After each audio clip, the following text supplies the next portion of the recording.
we're all ready to go. All right, so we are in the finals, guy. This is best of 5 scenario. We do have, as Robo has already said, Suomi versus Secret, and we're keen as a bean. We are. We're very keen. We're very beanie. Very bean keen. Ooh, that's the one. There we go. Waiting for the game to launch. And we switch in. I bugged up that timing. There we are. And we're in. Okay, so we have in the blue as the pocket. We have Zupi as the Koreans.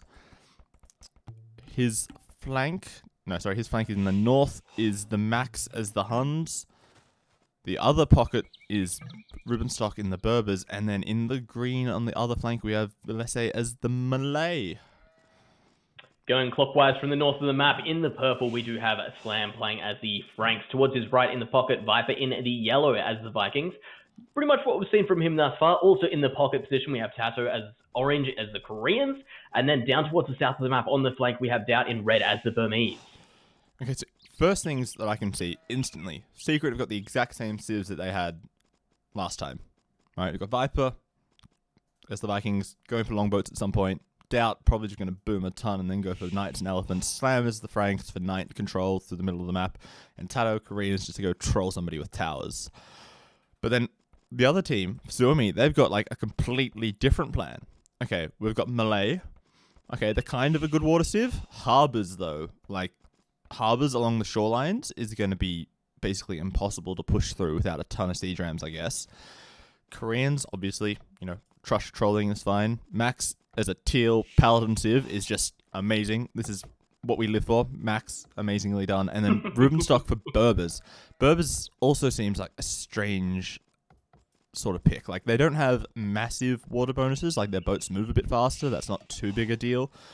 And I guess they got cheaper cav, which is nice, but it's not like a powerhouse sort of unit.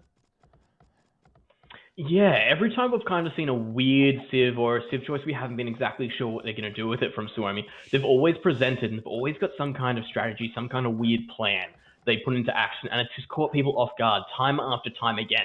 So to see what they kind of do here, I actually can't wait just to see what the game plan is and the strategy. Yeah, exactly. I'm guessing there's going to be some combination of, at least for the Berbers, cavalry into camel archers, presumably. Like, that's their power unit. I guess that has to be the, end goal for Rubenstock. I guess he could also sling, but it feels like a bit of a waste to use Berbers for slinging when they could have picked any other weaker civ. No, we're not going to see another douche from Rubenstock. Come on, guys. It's not Trojans or Persians, right? Like, it's just a normal pleb civ, like Berbers. They move a bit fast. It's not that big of a deal. I like that's the way how you rate your civs up. What's the douching capabilities? Yeah, exactly, right? When we're talking about Rubenstock, that is now our first priority. Every time you discuss can he douche or not with that civ. All right, so I guess we're kind of expecting to see the same kind of situation here from Secret overall. We had Viper transition slowly into longboats, which is basically as Vikings, like you've already said. Viper just lost a boar. He lost a Vil to a boar. He tried to palisade in the Vil to save him, but no, he just got gutted by a boar.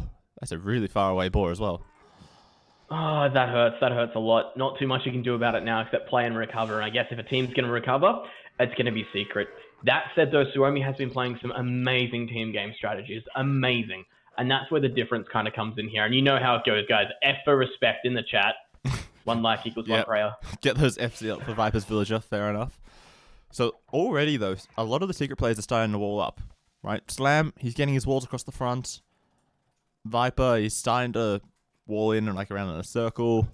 I guess Tato is possibly going to continue walling because I don't see how he's going to trush from pocket. I don't see him as being that much of an all-in player like Lix is. That's it. Right. We saw it last match. It's totally doable. It's definitely doable. There was a point where it fell away. Yeah. Yeah. And considering the fact that he's already at 20 pop and he's only got 200 food in the bank, I don't think he's going to go for a really fast trush. Probably wall up and sling. Maybe some sort of war wagon play. No, let's be realistic. He's not going to do war wagons. That's it. You got to think of the realism here. I guess Yeah. probably the big thing is overall we've got the Max and we've got Slam on the same island, so obviously not going to be able to see too much longboat intervention there. That's true. So we'll kind of come down to see how these two play out against each other. Slam, as we've been seeing this pretty much entire set today, it's been a phenomenal play from him, just time after time. The amazing kind of plays he's had, his ability to swap from slinging into just a full-on military force into a real kind of lead player has put him on the map so well. And it's been, man, just seeing him in this tournament shows you exactly how good a player he is, just in these sets today. So whether he decides to sling again or being on the front as he is, as especially a Franks player as well, will be able to potentially go head-to-head against Max very, very easily, especially as the Huns. We are going to see a very even matchup. I think there's 0% chance that this game we see Slam slinging as Franks, right? He is like their he is their primary Castle Age military player at this point, right? Well, that's what we thought last game. And then we had the Frank players. Yeah, right. Map. And then they lost that game. Okay, so I feel like I'm justified in making this assumption that he won't be slinging. That's fair. Look, learn from your mistakes. That's how it's done. Hopefully everyone else has been watching the games of the tournament thus far. Yep. Ooh, Velisse is having some problems at this stage. He doesn't have a barracks yet, and he's nearly up to feudal age as Malay. So what is he going to do? Like, it looks like they broke through the barracks, but he's just slow. And the militia, no, don't let him build the house. Oh, they're still in. Doubt's going to get mad at arms very soon. They continue to stand on top of this house oh no, and they move off. Okay. It was so close to fruition there. Even still, though, you'll get that villager. Yeah, a villager kill and the scout, and he can always send forward villagers and just build a tower right near this gold, and there's really nothing Velisse can do to defend that. Let's have a look around here and see what else is kind of going on. I guess that Thrush at the moment, it's done what it needs to do. It kind of bought him a little bit of time. He got a villager kill with it, so it wasn't the worst kind of scenario, but the rest of the walls coming up from Velisse at this stage around that kind of left side there. Hopefully the scout should be able to kind of jump on top of it, but quite low HP, so it shouldn't be able to keep that open too much. We do have a forward spear, though, from the Max as well, moving towards Slam. Looks like it's not going to be able to find really too much to kind of poke and prod at, though. No, at the moment, not much is happening. Max's one scout is going to get a bit of a banging by 3 of Slam's scouts. Otherwise, we just have Viper walling up, Tato also walling up. I don't like his gold, though, using the gold as part of the wall. Like, if any sort of camel archer or cav archer or, just normal archer walks past, this gold is completely denied, and then where is he going to get gold from? I feel like Tato's in a risky position at this point. Looking around at the moment, the scouts trying to do what they can, using the spear, of course, to kind of push with that as well from the Max. They're trying to find somewhere to kind of get into it. Slam's realized he probably can't push in too much against the Max right now, so he's actually moving out across the map. Maybe potentially moving over to Velisse to try and get some kind of harassment in there, but at this stage, Velisse is looking pretty good wall-off-wise. He's been able to use the woods around, use the rest of everything to kind of cocoon himself in away from everything. And even then, looking over towards Rubenstock as well, full walls from him as well. Yep, every player at the moment looks like they're fully walled for all players on all teams at this stage. And it looks like Zupi is going to go for a sling. He's dropping a market as the Koreans. He's also got a blacksmith, though. Is he going to go FC into... He's going FC into something. I'm just not sure what. Is he just going to boom as the Koreans? I guess we'll find out in due time. We've got Tato and the Viper already up on the way to Castle Age as well. Rubenstock just basically in front. Zuppy's up just behind them there as well. So we are going to see mostly a Castle Age game by the looks of it.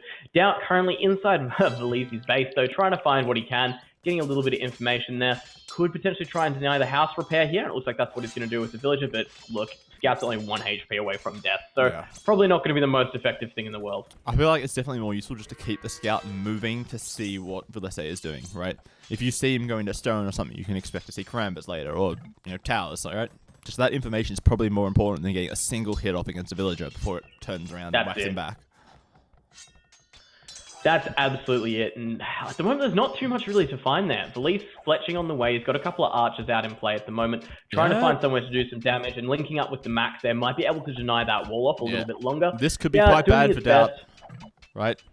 He's got fletching now, so he's going to struggle to get these houses up and complete them, but the skirmishers are coming in to try to get some damage in, so it might just be enough to stall out for the Doubt.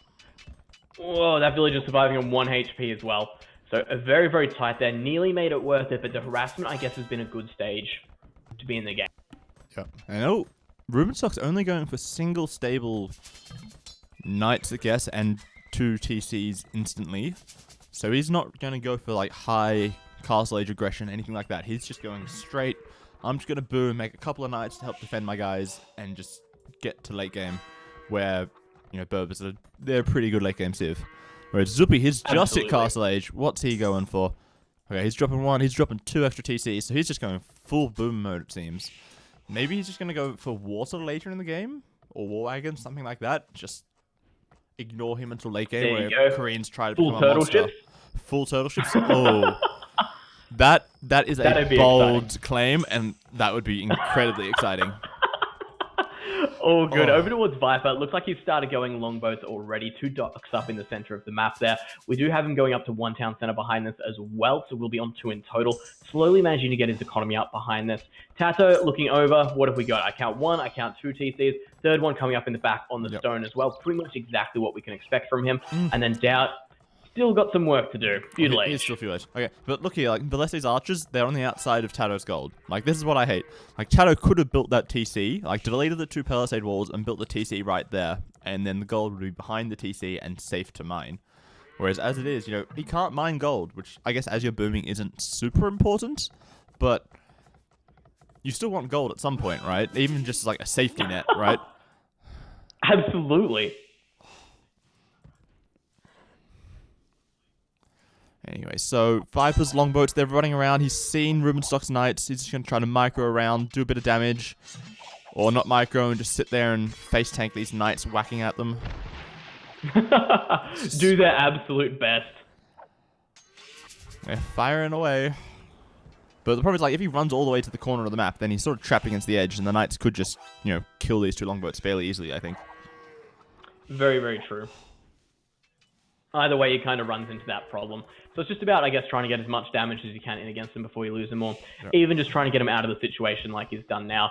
Across the rest of the map, what else are we seeing from everyone else? Valese on his way to Castle Age, Doubt the same here. Didn't lose too many units. Nearly lost, in fact, a villager versus those archers at the start. But Stonewall's coming up behind this. The Doubt can be pretty impenetrable at the start. Viper's about to have a world of trouble, though. We've got Max, Rubenstock, and Valese all here outside his base, trying to bash through this gate. They're going to be in a second.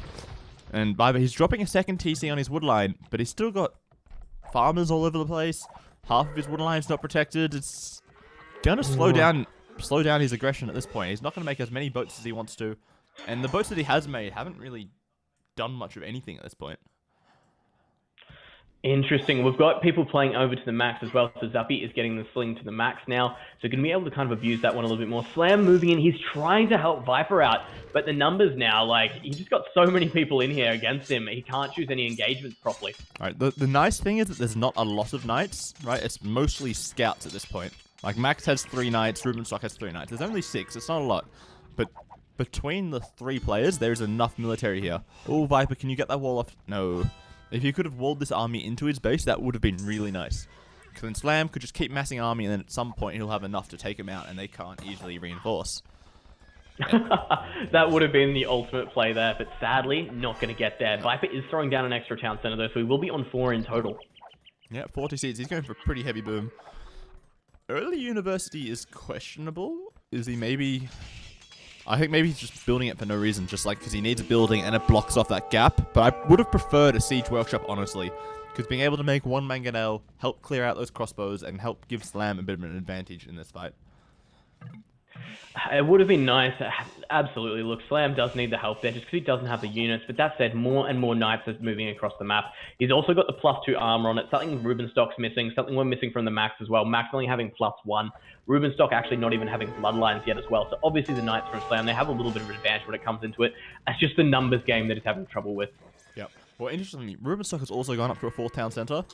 And Tato has finished off his stone walls to secure his gold, which I like a lot, and he has started slinging Slam.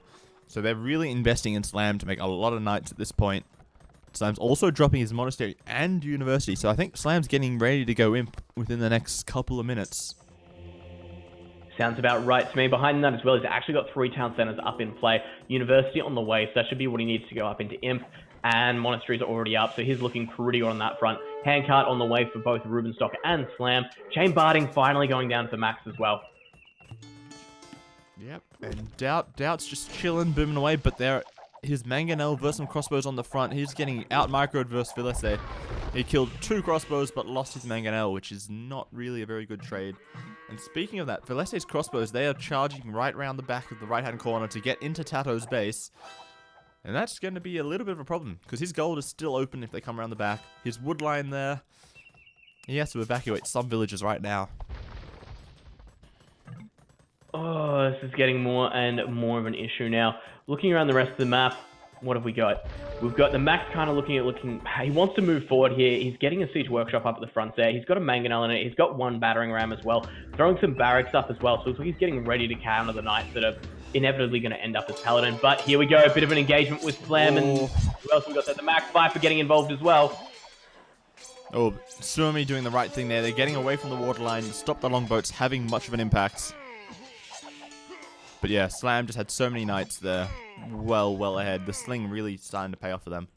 But I like this though. Absolutely. Slinging Max to Imp, and he's already switching into pikes, which will soon be Halberdiers. Halberdiers Rams versus Franks is, pretty tough to defend when you're only making Cavaliers. And at the same time, level combination. At the same time, Rubenstock up to Imp. Berbers, they're a pretty good camel civ, I've heard, right? So some heavy camels come over. Yeah, alright. Then I think Slam basically gets hard countered by both of these players' playstyles. Or I guess unit compositions at this point. Oh man, Viper on his way up to Imperial as well, so we will have 4 Imperials players very soon. Slam going to be up a little bit earlier. Castle coming up as well, so he can transition into throwing axes behind the Paladins as well. We'll have some kind of an answer, but man, look at the numbers from the Max now on his front lines. Really good play there, but Slam about to move in with more of his own knights. We are going to be seeing a very even playoff here. The thing is, I don't think Slam can afford to take this fight. At least, okay, this castle's going to help once it gets up to defend his front gold, but I can't see him taking this fight. He's only got, not even 10 extra army, and Max has a ton of pikemen in his barracks.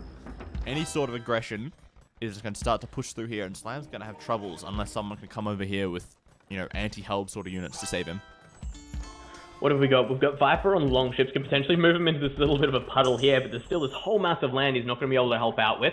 We've got Tatu who's kind of just sitting behind booming at this stage. Can't really see too much army for him, and I could pretty much say the same for Doubt. So I guess at this point in time, Slam, you're on your own to hold this as best you can. Well, Tato is full slinging, basically Slam. He's giving a little bit to Viper and helping get his upgrades, and then otherwise it's all going to Slam to keep him alive.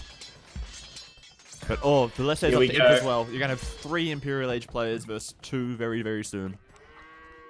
Cavalier on the way for Slam, plate barding as well, conscriptions, so getting all the researchers he can to try and make his army as strong as possible. Rubenstock switching into heavy camel though, this is where it's going to become issue after issue for Slam. Gets the wall off behind this, but of course those battering rams, they're going to slowly get there. Halberdier, Cavalier both on the way for Max, plus Squires as well.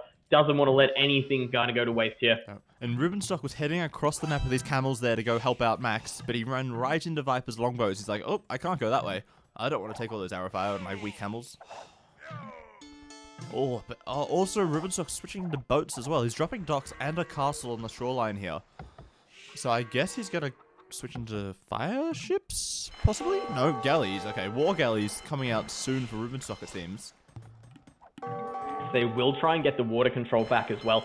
There's a big part being, even though Viper can't move in to defend Slam at this point or help him out, he does have entire map control. He's forced those camels to stay at home for Rubenstock, so he is actually doing a great job over here. And that said, Slam's just moving out across the map. He's left his base virtually undefended with his Cavalier. He's looking for somewhere to jump in and do the damage.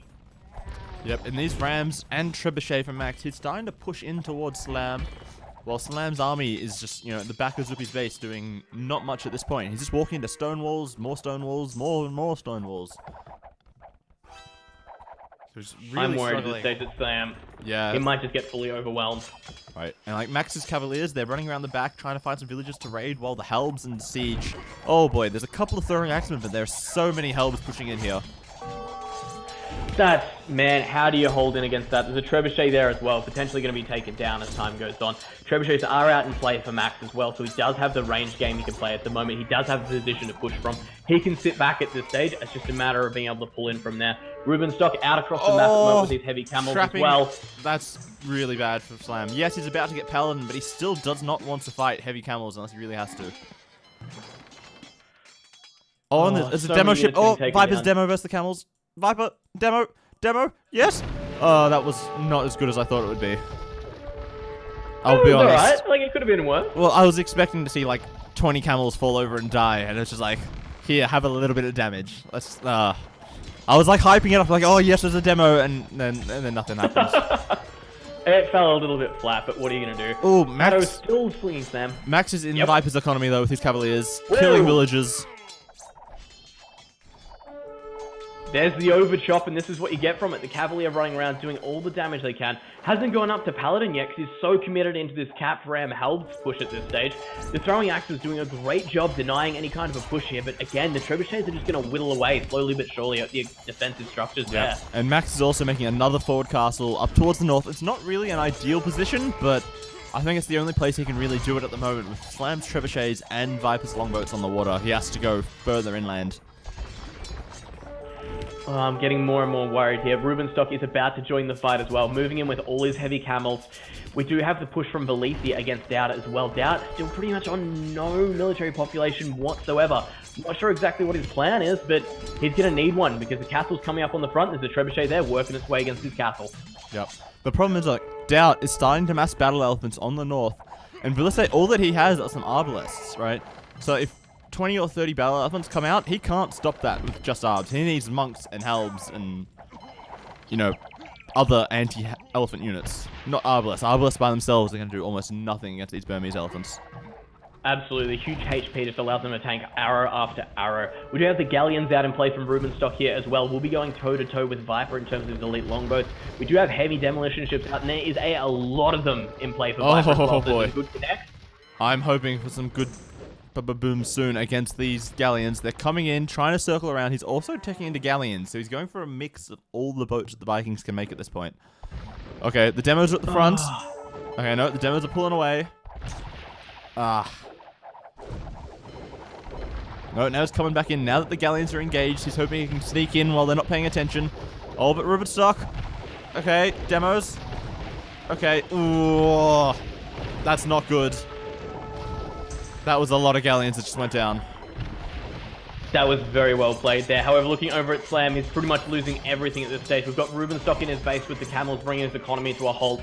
We've got the Cap Rams on top of the castle now. We've even got Halberdiers on top as well. Nearly maximum upgrades on those guys as well. So looking really strong. The Viper, look at this. He's sitting around with his galleons. He's sitting there with his elite longboats. We have a lot of galleons in play at the moment for Rubenstock, but the demo ships have turned it around very quickly. Yeah, but the problem here, though, is that Viper's starting to build markets in the top corner for trade, but, you know, Max's push is not that far away from that trade line, right? Especially if these camels keep coming in, camels plus the Cavalier plus the Helbs and, like, some siege rams soon, there are going to be some problems setting up trade. That said, it's Doubt's time to shine. He's started the battle elephant push. He's managed to push away the castle on his own territory there, doing his best to utilize his battle elephants against the monks, as we know probably the best counter to Arbalest, just scratching them, nothing really too serious going on. But this is where the push kind of comes into it. Let's see if he can kind of do some real damage here against the Leaf. The problem, though, like, Valithi is starting to make harbors. He's, like, got two of them blocking off the entrance to that lake, or river, I guess, so that Viper's boats can't come down to help out. And they're just pecking away, firing arrows away at these elephants. And they're essentially, you know, really powerful towers that don't cost stone. So these harbors can be spammed basically anywhere that there's a shoreline, which is possibly going to be a problem for Secret if they don't do something soon and deny the mass harbors. And we'll take a quick look at Tato again. He is still full swinging. He's getting fortified wall. He's going for 200 vills, it looks like. He's got 180 almost. He's got TCs everywhere, chopping wood, chopping stone, doing everything all over his base. And he's also building guard towers to defend against, you know, stray raids, and he's even dock blocking off that river as well. Oh, this is turning into an issue, however. Look at how far the Max's push is getting. He's already got Hells in the trade line as well. So he knows it's there. He knows they're setting it up. Slam, this just might be too much for him to take on his own. He's transitioned into Hells. He's got his throwing axes out as well. But as his castle numbers dwindle, he just can't repop back up. No. And now, so Slam, he's switching into throwing axe with the count of the Halberdiers. And then boom, Max gets Paladin and he starts flooding Paladin in again. It's going to just completely cut out Slam's military options at this point. Oh, it's brutal. Look at this. We've got the dock wall off from Tato there as well. He knows what's up, doing his best to secure the trade. The only thing is Slam just has to hold this corner, and It's just getting to a point where the Max is just so furiously into this situation that there's nothing that Slam can really do about it. And Max is also raiding the Viper. He's got a couple of Paladin running around his base, killing trade, killing villagers, denying woodlines. Just like, look at Viper. He's down below 90 villagers at this point. It's not looking too good for Secret. Like, they're still basically dead even in score, but one team is a lot closer to pushing the other's trade line than the other, and that team appears to be winning. Oh, this is just stress after stress. We've also got the market setup happening for Swomi as well. We do have markets in the back there. It looks like we do have the markets in the other side of the map as well. So a good trade line there. Both players, or I should say, both teams occupying a corner. That's it, but Doubt's push, it's still sort of stymied at this point. It's not really going very far. He's not had a lot of an impact on this game. He's got light cabs. He's also taking the skirmishes. Like, he's not... I'm not sure what he's doing. He doesn't really have a full plan at this point. Like, he tried going for the mass elephants, and to be honest, I thought it would win, but Vilese has switched into Helms and Monks quite quickly to counter this push. And yeah, Man. Doubt's just not having an impact. It's getting rougher and rougher. Secret is slowly being whittled away. They don't have the villager population anymore. They can't repopulate their army as quick as they were. This is just turning into issue after issue for them. And it looks like the Max is also switching into Cav Archers as well, which will be perfect to help counter these Halberdiers and Thorax. This is how it's done. Huns, he's got all the options for cavalry available, and damn right, you know it, he's going to use absolutely all of them. Even Zuppy at this stage is looking at going into Imperial Age as well. Yep. And Zuppy's also building towers, sort of just all over the place, wherever he can afford to help secure the shorelines, secure wood lines, even protect the trade in some places. And he's also building his own docks and researching war galley. Is he going for galleons and not turtle ships? I was hoping for turtle ships, to be honest. Look, I was hoping for turtle ships as well, but sadly, I don't think it's an option here today. Sadly. Maybe later. Maybe once he's got his economy rolling, once he's got some more galleys, then he'll switch. I can dream. I can dream. We can dream. Okay, and Tato is also an Imperial Age, but he's only really taking into Onagers, it seems. Which, yeah, Onagers and Siege Onagers are useful to help support your army, but you need something else. You can't make, 60 population worth of Onagers. That's just too expensive. Well, that's exactly it. And at the moment, man, Doubt's doing his best to kind of push this one back, but he keeps getting stalled. We've even got Ruben Stock coming into the situation here with more light cav. Of course, the Battle Elephant's going to clean that up quickly, but not too much the skirmishers can do about it. Viper, at this stage, still just controlling the water, trying to do what he can, but look at the army at the moment from Ruben Stock. He's really committed to water, and it is proving it right now, whereas the Max, he is just knees deep in Slam's economy in terms of what's left in the base at the moment. And the problem is, though, like, Ruben Stock, his galleons are good, but he is also supporting on land, right? He has light cabs in the north, he had some light cabs in the south as well.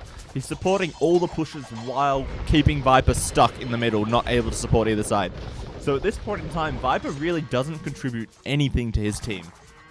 He's got a ton of galleons in the middle, which do nothing whatsoever. Oh, this is just such good play. So we have been proving it over and over again, how good a team play they have. And this is exactly it. The Max moving into heavy cavalry archer as well. They're really pushing that one at the moment, doing whatever he can to get in there. And, man, I don't know what Secret can do at this stage. Viper's doing a great job holding the shoreline.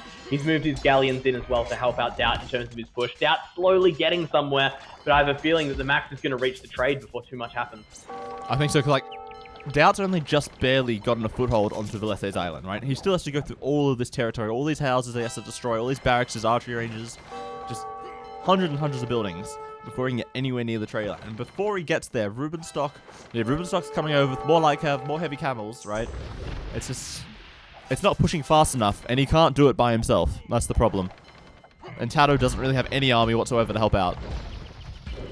Tato's doing his best. He's getting some keeps up and around to kind of try and secure this map control. But look at this. Zupi's on water now as well. Viper isn't just competing with Ruben Stock. He's also competing with Zuppy here. And this is where the situation just worsens and worsens for them. There's too many players getting involved here. And look at it. Harbor after harbor is just coming around. Yeah. The Leaf's doing his best to secure every single piece of land he can. Yeah, just completely taking control of this middle island. And once they have that, they can then start to push out, take back Viper's sort of island in the middle, if they want to, or they can just continue to ignore him in the middle of the water and keep pushing really hard on Max's side. Max just playing like a true champion by himself up here, charging in, He's almost at the trade line again. He's got siege rams coming towards it. There's only a single house stopping this army from getting into the trade line. That's it. One single house is between the max and potentially taking out the entire gold supply from the secret army.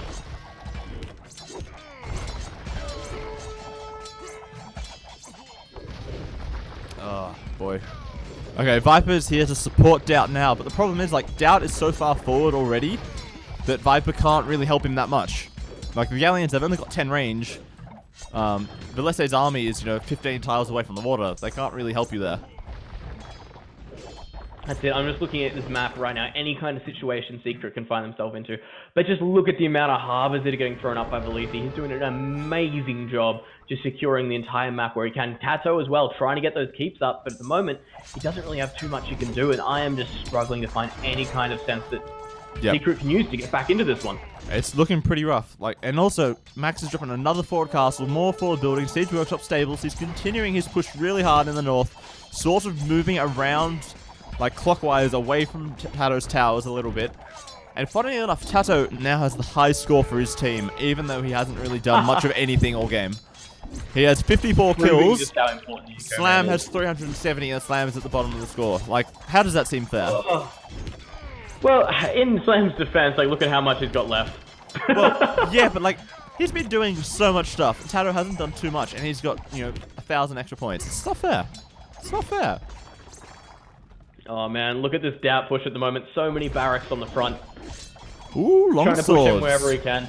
Okay, I like that. The Burmese champions are going to be pretty powerful against Velese's mostly trash army. I think that's a very smart switch to do. The problem is, he doesn't have any siege, right? He needs trebuchets, some bombard cannons, even rams, something to kill these buildings to allow him to push forwards. That's it. We've seen Tato move in with the siege onagers, doing his best to kind of make a way for Doubt here. But at the end of the day, there's just not enough there to really be able to counter this one too much. And look at this. I can see Slam is slowly pushing the max back here. This top corner, they're not quite as close to that single house as they were in the past. There's a lot of units still left in play for the max, but Slam is gaining ground. Tato there to help him out with the siege onagers as well. And the keeps, but still, it's still so close.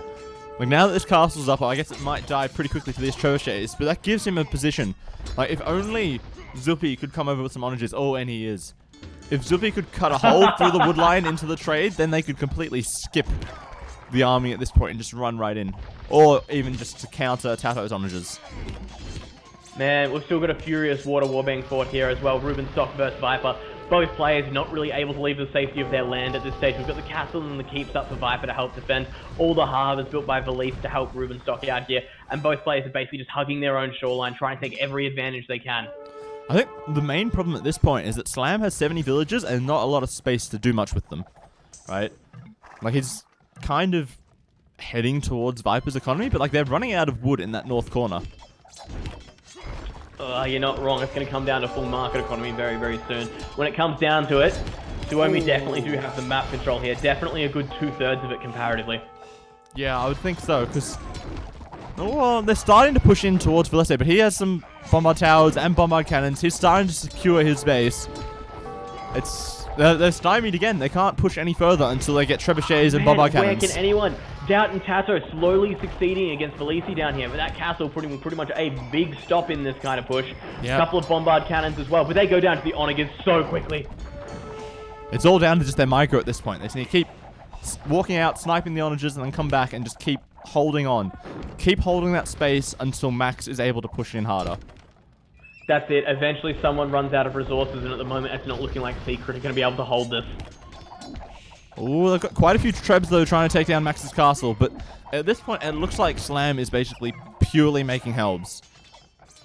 I don't think pretty much, hey? Yeah. Look at those siege onagers go to work against them. Yeah. All the trebuchets get taken out for Slam. One survives. Two, actually. There's one hidden underneath the TC, and they managed to take down the castle. Oh man, this has just been such a good game. Some of the paladins even copying it from the siege onagers there as well. However, I don't think that the Max is so worried about his resources here. That single castle from Velisi still managing to hold strong, keeping Doubt away from base. However, one trebuchet from Doubt could be all it takes. That remains packed up in amongst all the barracks. But remember though, Max has like 60 trade cards. He does not care if he has to sacrifice 5 Paladin to take out a Trebuchet. That is fine with him. He can afford that. Slam's barely got 30 trade cards. He can't afford to sacrifice his gold units. That's the situation we're running into here. Secret is quite literally being starved to death. And look again, we've still got that one house. Luckily, it's been reinforced with a castle there by Slam at the back. But it's just becoming issue after issue here for this Secret team. Issue after issue. And even then, look at this. Velici's actually managing to push Doubt back. Push back a little bit, yep, with the Siege Onagers from Zuppy here to support, plus the Bombard Cannons and Arbs and Helbs and Bombard Towers. Everything coming out here.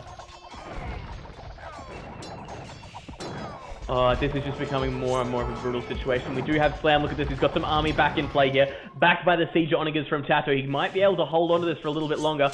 Nothing too much the Cavalry Archers can do against this one good Siege Onager shot, and we know how that ends. That's true, but remember, Max does not particularly care too much if he takes losses, right? He can afford to keep losing army and replacing it constantly. He has the economy, he has the trade cards. Right, as long as he's not losing, 40 cav archers at a time, I think he's in a fairly okay position. That's it. Looking at the population, everyone on Suomi at the moment, you're looking over 180. We've got Doubt down to 160, however. Tato a little bit below as well, but end of the day, it's just, this is a time game at this point. If Doubt can't take the situation back over here against Velici, if the Max loses out on this side over here, boy, then Slam can push back. I see elite turtle ships. I see some. They're here. It's happening. Zuppy's making them. It's happening. Oh, there's not many, but there are some. Oh man, it's happening. This is what we wanted. Come on, chat. This is where it's at. We've been waiting all game for this. Must be a misclick. No, but he researched elite turtle ship. It's not a misclick, guys. It's legit. It's done. This was the plan. This is the plan. We're transitioning into victory here. This is what's happening. And also, look at Velici's harbors. They're continuing to push along Max's coastline now. They're just going to be everywhere, all over the map. These harbors, impossible to push through. Oh man, it shows you the situation that Suomi are in here. They're not feeling too stressed about this one. Slam still holding this. I'm amazed by the way he's been playing. He has been so fantastic at this point in game. Just because, man, this is what so many people could have seen as an unstoppable force. Yet Slam is here. He's still got some paladins in place. Still got a couple of helps. He's just doing the best he can to hold on. Slam even coming down with capped rams at this stage. Yeah, he just needs anything he can to help push us back. But oh man, Zuppy's got like 5 or 6 onagers here. They're just flattening anything that comes near them. If Slam doesn't pay attention, suddenly he loses half of his army to one shot, and then it's really bad position. And Doubt is again being pushed back. The Bombard Tower spam is going, there's trebuchets and the Bombard Cannons taking out these buildings. Doubt's not looking too good in this game. Oh man, we've given so much credit as to how well Slam's held this one, but on the opposite side of the map, Velice as well, doing an amazing job just holding on to everything. This is fantastic. And oh boy, Max is starting to treb down that one castle behind the house that's defending the trade line. It's literally holding by a string here. That's all there is to it. The Max's army just sitting behind here. He's got the units he needs to. He's got the stronger units as well. Combine this with the fact that you've also got Zuppy sitting behind us with a couple of onagers. I don't think this trade line's going to last too much longer. No, it's not looking good. And Tato is also switching into water by making fast fire ships. And the turtle ships, they're coming. They're slowly marching across the water. Just one-shotting these poor villagers that walked across the path in front of them. Look at them, they're just so tanky. There's like 20 odd galleons shooting at them and they're just like, I'm okay. Oh man, could you imagine if they get mapped? The castle's down though, the trade is oh in boy. Issue. We've got another house getting house thrown walls. up by Slam. Oh boy. Yeah, with those villagers in the way, the Rams can't actually get to the houses. The houses are defended by villagers.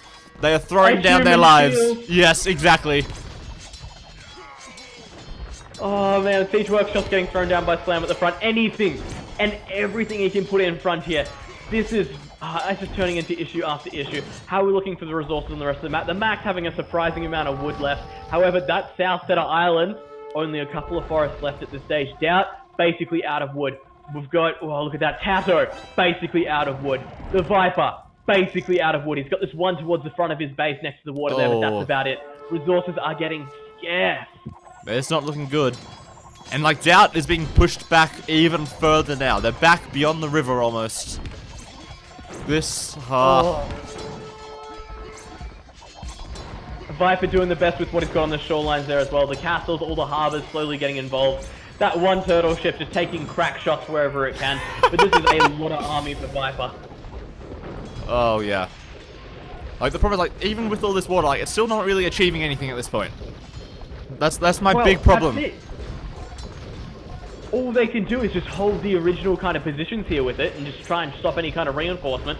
But look at the max go. Another castle up for Slam though, but it's slowly going, and it looks like Zupi's just about done with this. He started chopping through the wood. Yeah. He's not going to get held back any longer. Excellent. That's what we've been waiting for. Oh man, this is the lowest pop I've seen from Doubt in a while. 138, only 150 from Slam as well. Slowly getting overrun. And Vilese is buying more stone, more bombard towers and castles coming forwards very soon. And I can't wait for him to start making more harbors on this river that he's just retaking control of. The harbors are just making such a difference here as well. But what else can be done? What else can be done here? You've got Rubenstock still holding off Viper. Viper even moving the siege rams in to tank as many of the shots as possible. Slowly the cannon galleons are whittling down all the castles, but end of day, I guess if Viper pushes in, if it can open up a section to the trade, it could give them some hope, but I don't know if it's going to be enough. If they do that, they just have to fight past all of these harbors before they get to the trade line, right? Oh, it's true. Like, it's not easy, and once they go in there, if they get trapped in there, then all of that army is just going to get killed. It's becoming more and more of an issue now. Slam's slowly running out, but look at the absolute massacre that's happened in front of Slam's castles there. Oh. This has been a battlefield for about the last hour of the game. Tato's SO shots against the heavy cav archers, though, are being really, really good at this point. Look, Tato's always been a player to make all his units count, taking out all of those trebuchets there as well. Everything is counting here, absolutely every hit. And even Tato's reinforcing the trade line with some more keeps. They're just doing everything they can, and I fear it's not going to be enough at this point. Like they keep having these small pushbacks, but while that's happening, look at Doubt. He's got a castle being dropped next to his original TC. Vilese is just like, I don't care if you've got a TC there, I'm just building a castle. Like, That's the thing. Your town center is worthless to me. He's going to probably get it up, too, the way this is going. He's got the bombard cannons against the town center. He's got the trebuchet in there. And look at this. Secret getting pushed even further across the map. Soon he's going to end up with only a quarter to work with. Yep, Viper is pushing hard on water, though. He's getting into a fairly powerful position, but, you know, Vilese is still just spamming out these harbors, continuing to stall, and leaving Max to make this killer blow that he's trying to do. Man, I don't know how this is going to work, but look at the KD of Tato at the moment. That's what you expect from mainly C. Doniger. It's absolutely beautiful. Yeah. He makes one unit and it kills about 4 and then it dies. Like, that's essentially what's happening here. Oh man, let's have a look here. The castle is up in the middle of Doubt space. Doubt is being forced back across the map at this stage. He's down to 146 population, unable to repop. All he's really got at this stage is skirmishes. Viper's slowly making that push for the trade. Look at him go. He's got the elite cannon galleons there, but Rubenstock doing his best to kind of hold this one out. Same goes for the turtle ships, but Viper slowly inching further and further towards the trade. He's doing everything he can. He knows that he has to hit that trade line or else they're going to lose the game. So he's just charging in there, trying to do what he can. He's got a small blocking force at the back to stall out any reinforcements. Like, even in this position, like, it's so slow moving forward. They have to kill every single dock, every single harbor before they can move past. And Slam... Look at the trade. Yeah, the trade. The heavy camels, cav archers, it's all in here. Man, and the thing is, there's still more than enough there to occupy Slam's paladins, so we can't even really move in to try and take them out. The cavalry archers sitting in the side there, look at the damage they're doing, the trade numbers are plummeting. Like, it's not huge losses at this point, and Slam's probably going to be able to fight it off, but, you know, every time he sends army back from the front, that lets Max push in a little bit further, gain a little bit more ground, and then just inch by inch, they're taking control. And oh boy, Vilese's even forwarding docks in between Slam and Viper's base.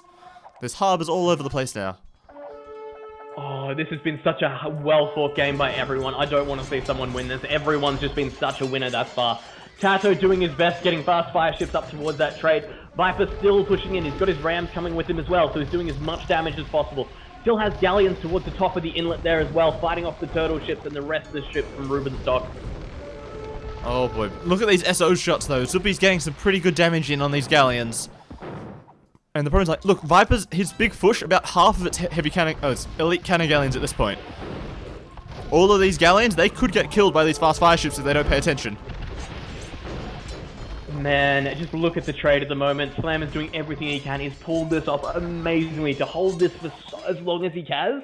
This is incredible, but the reinforcement is just coming quicker and quicker from the max now. We've got bombard cannons in play as well from Zupi, so we'll be able to clean up those buildings very quickly. But look at that, there's only 3 markets left now. They've started rebuilding markets over on Viper's Island. Oh no, that's clearly a sign that the game's gonna end soon. Look, even Max is building more castles forwards. Oh, the markets are dying. It has to be GG soon. Like, I can't see how they Viper's been pushed away from the trade. Is he? Oh no, he's all the way out. Okay, there goes their last chance at keeping this game alive, I think. Doubt's base is completely gutted. Doubt's got 27 villagers left. And, oh, they are finally calling it. Wow. How? This has been a phenomenal play. The max over 1,000 kills this game. That's absolutely stunning. Slam holding on for so long. I can't believe what we've witnessed, and this is the beginning. That was just crazy. Like, I'm trying to process everything that was happening. Like, there's so many different key points in the game, but like, I think the first thing that I really just want to mention is, you know, Suomi, they didn't use Vikings, so they still have Vikings available for Team Causeway. So, true. They managed to hold it and keep Vikings available. Right, so they've still got a very powerful water sieve that they can use on Team Causeway, which potentially might help them win that map as well when we get to that one. I'm still just struggling to come to terms with exactly what happened here. This is phenomenal. And that's it. They did it without having Vikings as well, so they've still got the option to bring them in for the next map. That's it, exactly. Just as you said, so many kills for the max, so many losses as well, but I think it was completely worthwhile to have a negative KD, considering how much damage he was doing. I don't even know what else to say. Everyone else witnessed that, guys. Come to your own assumptions from there. But just amazing play from everyone involved. Look at how much Sling Tato has. 65,000 resources. What the hell? What? That's just like... God, that's so much. This is how you eco between games. That is how you eco. Wow, okay. That was insane. He did have a really strong boom into the Sling, but wow, that's still a ton of resources. Villager high. 200 for Tato. Poggers. This is where it's at. Don't go away, guys. This is a best of 5. Plenty more games to come at this stage. Okay, next up we have Team Causeway. So we're going to see, I presume, Vikings for Suomi. And probably civs otherwise fairly similar to what we saw in the last game. Okay, so I guess going to go straight into the next game at this point. Or do you need 2 minutes? And I'll be right back. No worries. Whew, that game was insane. Team Causeway is a map that's similar to Team Islands, but there's lots of little shallow passages in between the 2 different islands. So land aggression is still a possibility in the early game, and then in the late game, it's still kind of a way to just easily forward villages. You know, instead of needing to make a transport ship and then, you know, picking up the villagers and taking them over there, you can just walk across the path, get straight across the other side.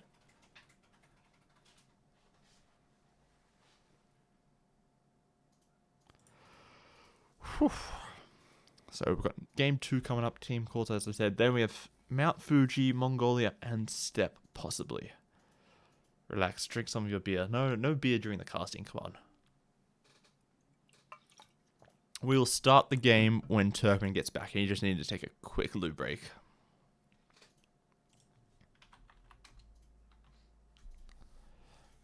The maps are not in a random order. The teams each get 1 ban each, so they can remove 1 map that can't be played at all, and then they take it in turns to basically choose the remaining maps to, you know, what they prefer to play earlier. So Saltmarsh was picked by Secret, as they are the higher seeded team, they have more points, and they managed to lose their, you know, home map, as it were. Even, technically it's not a home map, but they still lost it. As much as we love seeing the home map won by the people who picked it, at the same time, it bodes well for Suomi, seeing the rest of that. Also, guys, remember, this is the EscapeAoE channel. Feel free to hit that subscribe button. Everything you're seeing here brought to you by Escape. Amazing stock from them. So feel free to support, guys. Yeah, the 2 maps that were banned are Chaos Pit and... Yes, Rubenstock's home map. Yep, Rubenstock's home map, and I can't remember what the 7th map is in the pool. I feel like I should know this as the lead admin for the tournament, but I have no idea what it is. Zach, 14. Zach. Yeah? 14. Come on. It's Twin Puddles. Okay, and Twin Puddles is the other map that was banned. Okay, thank you, Twin Zach. Puddles! 14 already. Start the game. Come on, Zach. Yeah, I'm gonna start the game. Okay, good man. Okay, guys, don't worry. Yeah. We are professional as always here. In the meantime, subscribe. Yeah, get that awesome 14 emote. That's it. That's what it's all about. Check it out. It's in the chat right now, guys. This is what you're missing out on. Here we are, into the game. Okay, so we're going to start off. We've got Zuppy as the Vikings. Woohoo! That's an important see if he's sort of in the pocket position. Down to his flank is Velese as the Italians. The other pocket for the team is Rubenstock as the Portuguese, and then the Max as Japanese. Towards the west of the map, in the orange, we do have Tato as the Japanese. Jordan 23 playing as the purple Portuguese. Jordan! He's back in, boys. Yes! I see his name in the chat. But he's back in. It looks like he is subbing in for Slam at this stage. Down towards the south of him playing as the Italians in red. Then further over to the east of the map in the yellow, we do have Viper as the Malay. Ooh, okay, so they've switched out Byzantines for Malay. Okay, I guess that maybe they decided that they didn't need the fire ships? Question mark? I'm not exactly sure about that. It's like, because they're very different civs and they sort of perform different roles. Like, you would expect Malay to be like a land aggression sort of civ, right? Like, you use a fast uptime to like go scouts or like towers or some other obnoxious strategy just to harass people. Yeah, why is Tato not Malay? That's the real question here. Oh, yeah, perfect. Oh, but no, we saw though, Tato is the Japanese with all the towers and the condos, right? Like, it is his sort of thing. Just a quick anecdote before we really get into the game. Secret had to call a restart on this map because Doubt completely failed at his scouting and he didn't find his 4 sheep. They sort of spawned on one of the causeway parts and then they got stolen by his opposite flank. So Doubt had about 2 sheep, and so once they got to like 3.5 minutes, like, I can't find any sheep. Is this a bugged map? And then I'm like, no, it's not bugged. They were there. You just didn't find them, and they had to call a restart, unfortunately. Well, there you go. There you go. Otherwise, okay, so we've got some docks starting to come up. Max towards the front corner of his island. Okay, he should have good fish there, which he does. Otherwise, I assume we're going to see pockets docking in the back, the flanks sort of docking towards the sides. It's probably the goal for this one, I think. Yeah, I agree there. Just kind of checking out where everyone's placed. No one's kind of too close to the water here, because everyone on this map, that said, the lease is pretty close on that side there. Viper's, it's not overly bad, but still not great. Just checking anyone's main resources will basically be hittable from the water, which is pretty much the big issue we do run into with a lot of these island-style maps. And I think everyone's pretty safe at this stage. Also, quick interjection. We just spoke about Doubt's failure at finding sheep. I think Tato has had the same problem in this map. He has no sheep left under his TC, nothing to find near his base, and if you go look near Max's TC, he's got like 3, 4, 5, 6, 7 extra sheep just chilling there. I love it. And I absolutely love it. yeah, okay. That looks like a little bit of a problem for Tato. He might struggle to get a consistent like feudal age going without sheep to continue villager production. And against the Max as well, you can't afford to struggle. This guy has been a star player from the get-go. Suomi is an absolute team of champions, and all of them have proven their worth here. But the Max, even in the 1v1 stages, has just proven how strong he really is. Yep. Okay. Oh, Rubenstock lost a villager when he went to make his dock in the top corner. Lost it to a wolf. Rip. Poor Rubenstock. Feels bad. That is a slight problem for him. Otherwise, everybody else seems to be having fairly standard Dark Ages. Everyone's just preparing. Ooh, actually, Zuppy as the Vikings, though, in the back, he's already placing his second dock. So I'm expecting some sort of a fish boom, I guess?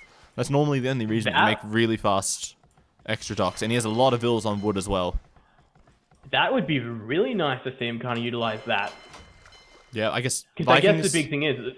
No, you go ahead. Sorry, yeah, continue.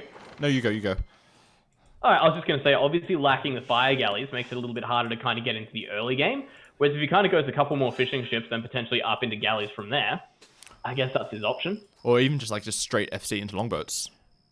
Right? Just fish Even boom better. into longboats would be fine, I guess. Like, but let's say he's Italians, right? He's a good water sieve. He can just sort of defend that corner spot next to his dock, prevent any harassment coming back to Zupi's fish, and then, just happily chillax over there. Fish boom, get the longboats going. Otherwise, okay. It's a good option. Yep, Viper. It's a very, very good option. It looks like Viper is either sending villagers forwards or he's coming forwards to wall his causeway area here. I hope he's going forward. I really do. And it looks like he is. Velese has scouted it. He knows it's coming. He's exit for his teammates. Looks like the Warlords are coming. We've got Doubt Scout there. Nice, ready to go. We've also got Viper's Scout. So the rest of course, Suomi going to come around as well. Try and deal with this one. But if they can delay the wall off, this could be nice. And this is a really hard map to wall as well. Right, especially like with this huge sort of shallow area in between these like headlands. It's basically impossible, I think, for Suomi to like easily wall. They're all going to have to do like their own little small safety walls between themselves. And then just hope that nobody gets broken into. Like you can see, Ruben's stock, he's already doing this huge wall across the front of his TC simply because of these shallows out the front. Yeah, he doesn't want to have to worry about it because that's such an area to wall off. How have we got... Did Viper get forward? Yep, he's got the barracks now. He's sort of a little bit far away from Velese's map.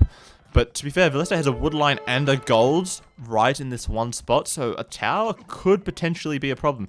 And, oh boy, there's 2 secret scouts inside here trying to lame the wall off. This is good. They're keeping it open. It looks like the villagers combined with the scouts should be enough to fend that one off, and that's exactly what does happen there. However, looking at the back of Velesi's base, he's still pretty open. Yeah, but around the other side, and both of his stones are actually in one position, right? So if he doesn't get onto one of those stones after making a defensive tower, he might have problems getting more towers later on. And oh boy, here's the tower from Viper, right on the top of the hill, right near Velese. Oh, actually, one funny thing, I think Velese could probably attack that tower through the palisade walls. If he wants to, like, through the diagonal. That might be a thing. Get some free safe damage. Like, the spearman can't attack the villager because it's behind the walls. That's not a bad idea. I can definitely think of better situations, No, but it could be way worse. Yep, Viper's like, okay, nope, that tower's not going up. Let's move it somewhere else. And he only just had enough stone to afford it. He's only got 2 stone left in the bank. If he'd waited, 2 extra seconds, he wouldn't have had enough stone for a second tower. Man, even looking behind at Jordan, he's got a massive fish boom going on there. Doubt's got a massive fish boom behind that one as well. Viper at the moment pretty much losing everything just because Velese has already gone fire ships, so he's taken out pretty much everything towards the front there. We do have the move out now from Max, so he's moving towards the back in Tato's base. And even look at this, Tato's fire ships are already being taken out. This is looking really bad for Secret. Yeah, it's a rough position at this point. And, like, Tato is already placing farms at the 13-minute mark. Like, that's really, really bad for a water map. Like, nobody else is doing that except for Viper, who's obviously going for land aggression instead of water. Everybody else is just relying on their fishing economy. And Tato's like, well, I got no sheep, and now I've got no fish. So, like, I'm kind of, buggered at the moment. What can I do? He's sending some scouts across to his opponent there as well, but the wall off from Rubenstock looks pretty strong. I'm pretty sure we've seen it around his entire base at this stage. Yeah, so the scouts from Tato are going to be not very effective at all, really. No, and it looks like even then, Rubenstock's just going for fish boom into Castle Age, and probably, I guess, Knights to help defend the land, help protect his allies out while he keeps fish booming at home. Absolutely, but we've already got those fire ships against the fishing ships for Jordan, so he's going to be in a little bit of trouble. Max moving into position now, and I don't know what Secret's game plan was here. It looks like they wanted to bum rush the other island, and they've just been caught off every chance they've got, and they're losing their entire fishing economies because of this. Yeah, like Viper's push really, as soon as it was scouted by Velese, he was able to get those walls up on that first causeway, which was like the closest point. So Viper had to walk so much further around, build that barracks. He knew that the trush was coming, so he was able to get the defensive tower on his gold. And now, Viper hasn't really achieved anything at all with his push. I feel like there's a point where Secret just haven't achieved anything at this stage, and that's the problem we're running into here. Like, look at the back. Jordan's fish economy now is basically in the toilet. The rest of the Max's fire ships are moving around to join that one. Behind Doubt, look at this. Velese is in there with the fire ships. Boy. This is not good. Okay, Doubt is actually defending it fairly well. He hasn't lost too many fish, so he's in an okay position. But Jordan, also, he hasn't really lost anything, because fire galleys do so little damage to fishing ships now after the recent nerf, which wasn't really that recent, but, you know, when they did the nerf. It's like, it's not killing any fish, it's mostly just idling them, right? You have to constantly keep running from side to side to avoid the fire galleys to prevent them from doing too much damage too quickly. And look, it's all getting there. More and more fire ships coming in from the max now to empty this one out. Valise looks like he is getting cleaned up by Doubt, but at this stage, just looking around, Viper's got nothing on water whatsoever. Tato's got nothing on water whatsoever. Like, just looking at the fish counts at the moment, you've got Secret Doubt and Secret Jordan still having 17 and 11, or 8 now for Jordan. Well, on the other side of the map, you've got the max on 13 and Valise still on, you've got the max on 7, 17 for Zupi. Like, still looking pretty good on that side of the map. The thing is, like, the fishing count is kind of misleading, because when the fishing ships are idle, they no longer count as fish. It's only when they're working. So, like, Jordan probably has more than 4 fish, right? It's just they're not doing anything at the moment. Very, very true. Yeah, I can see more than 4 on one kind of screen, right? Screen, yeah, there's like 10 of them just sitting here doing nothing. So actually, he's probably got closer to 15 fish. They're just, you know, just chilling at home. All idle. Yeah, basically. That's a lot of invested resources to have idle. And look at this. The max is just sending more and more fire ships around. And Secret just don't have the resources, or I guess the military count at the moment to really hold this one off. Jordan finally up into fire ships. It looks like Doubt's slowly getting there as well. So the things are happening. But Tasso on the way to Castlage, the Max on the way to Castlage, and Valise on the way to Castlage as well. Yeah, all of the Strawberry team is up to Castle, doing well. Rubenstock's booming on land, and he's still got the fish boom at home, like at the back of the map, which hasn't done anything at all. No harassment whatsoever, just safely fishing away. Zupi is in the same position, but he's starting to make longboats as well to support Valese, start to push hard around their harass Doubt's fishing economy, which is going to be really big, because we all know that Doubt loves to boom. If he doesn't have any fish, he has to invest into farms, which slows down the boom. Oh, the demos are on their way by looking. Valise kind of just sitting around the corner here, waiting for anything to engage. Of course, he does want that war galley upgrade. But here's Zappy. Zappy has already the longboats in play. This is what we were waiting for, and exactly what you predicted would happen. Yep. They're just going to sort of sit out here, because Valese, he's just hitting Castle right now. He's going to get war galley in like a minute's time, not even that. And then they're just going to turn around and push straight back the other way. And on the other side, Max is doing fairly well. Like, he's relatively even on numbers with Jordan. He just doesn't want to overextend at this point. He's just waiting to mass a few more boats. But, oh, Viper. Viper's got a bit of a push coming on now. He's got Battle Elephants, Monks. He's also got Siege Workshop, which is currently not producing anything. But, Valese instantly is like, okay, there's elephants. I need some monks. He's doing his best to kind of get the push going here, and that's a little bit what I'm worried about. There's 2 monasteries in play, but look at this. The battle elephants are on their way into the eco. If Viper can do enough damage on land here, it won't matter the fact there's a fishing economy behind this. They need a way to produce units and a way to stay in the game. But Rubenstock also has knights running around on Viper's island. Or Viper's, like, area of the island. Because he's not walled the causeway, and he is completely open. No. This is not good at all. Look at how open Viper's map is. He's got 1 town center there to kind of defend in. As for Doubt's managed to get a little bit of a wall off going as well. Hasn't completely finished it. Couple of, I guess, just openings there. It looks like actually that might not be an opening. My bad. And over towards Tato as well. Everyone's kind of got their wall off on, but a couple of knights is enough to upset the economy. And how we look at the battle elephants doing what they can, but of course, slows. They are struggling, and the converts making things a little bit easier for Valisi to hold. Yeah, all that he needs to do is just slow the push down, right? Because in theory, he is ahead, right? Because he has military presence on water. He is pushing with Zupi to harass Doubt, whereas Viper is just sort of kind of all in at this point. If his push doesn't achieve, you know, clear results, then, you know, it doesn't really get anywhere. Absolutely agree. And Doubt at the moment on his way to Imperial, he could be the hope here of the team. Not exactly sure what he's going to try and pull off. It looks like he could be potentially moving back towards water. He's got a couple of garrison there overall, a couple of units, but I'm not sure exactly what the game plan is here from anyone really, and that's what I'm struggling with the most. It's not feeling great for anyone.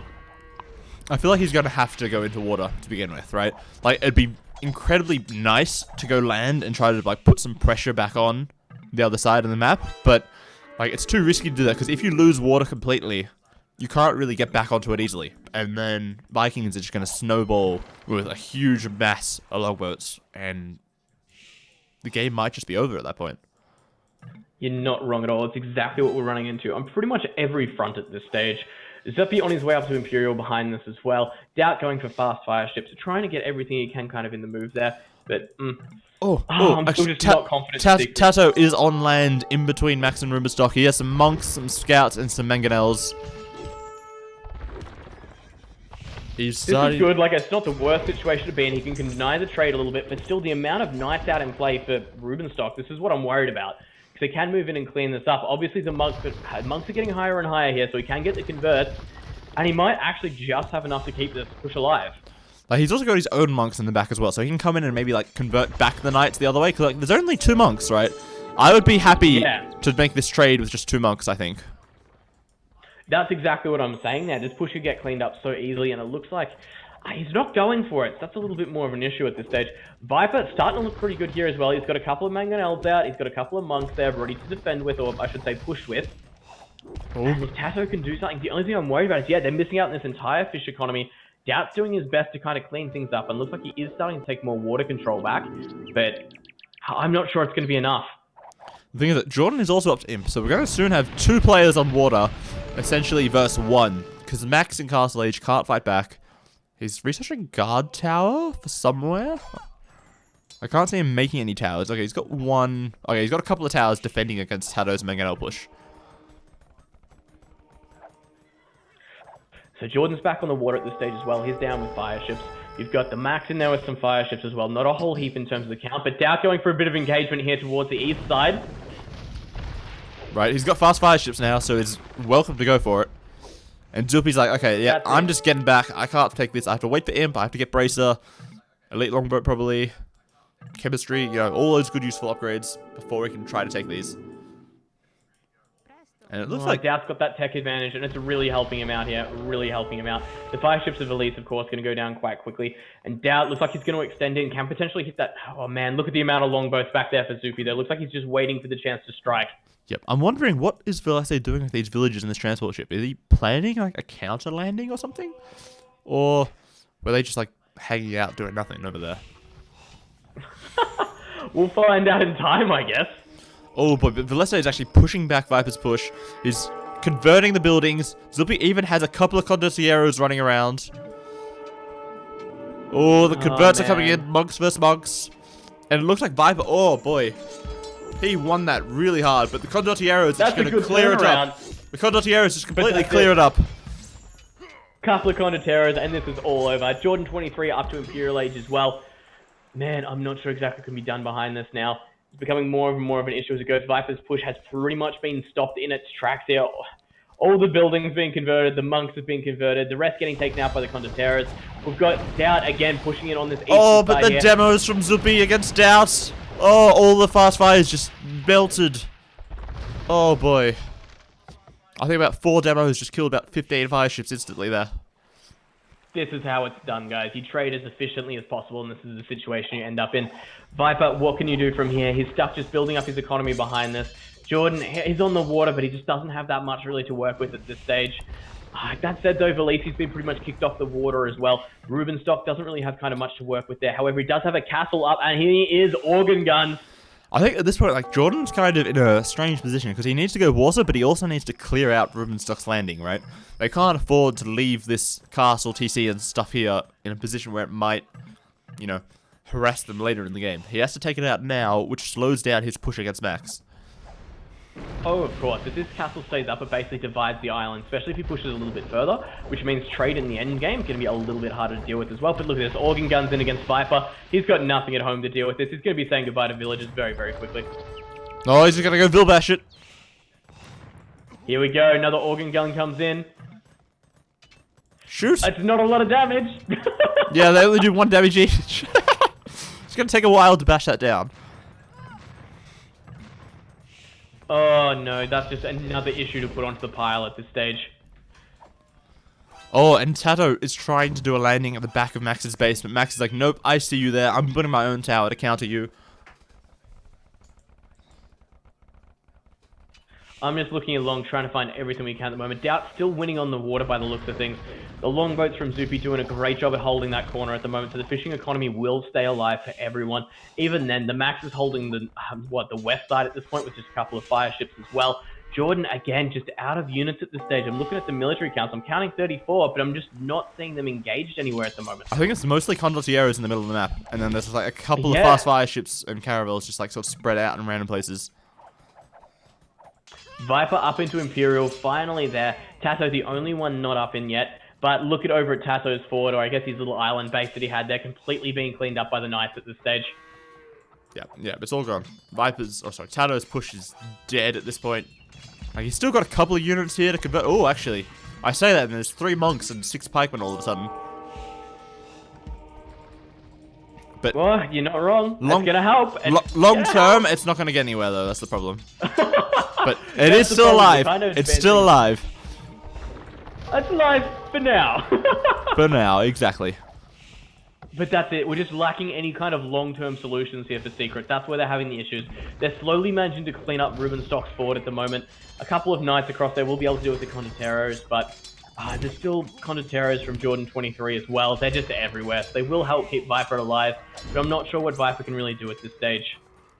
I think Viper is also switching into boats of some description, probably fast fire ships, I would guess. He's making quite a lot of docks. I would hope so. And then Tato, what are you doing? You've got your towers up kind of around the shoreline. The Caraval are out from Jordan 23 as well. But Max is actually pushing Tato kind of hard here. He's got a couple of forward barracks, which I assume are filling up with condos, yep. And he's also got a bunch of guard towers here. Just going like for the full BM Imperial Age tower rush supported by condos. Just what we're after at this late in the game. This is exactly what we want to see. Yep, exactly. The elite longboats from Zupi are going to hit the... What have we got here from Doubt? The galleons are coming in, trying to get a good position there. Everyone doing their best, but it looks like Doubt's not fully engaged. No, yeah, those longboats, they're so heavily stacked in one position. You can't tell how many there really are. So many in play. So many.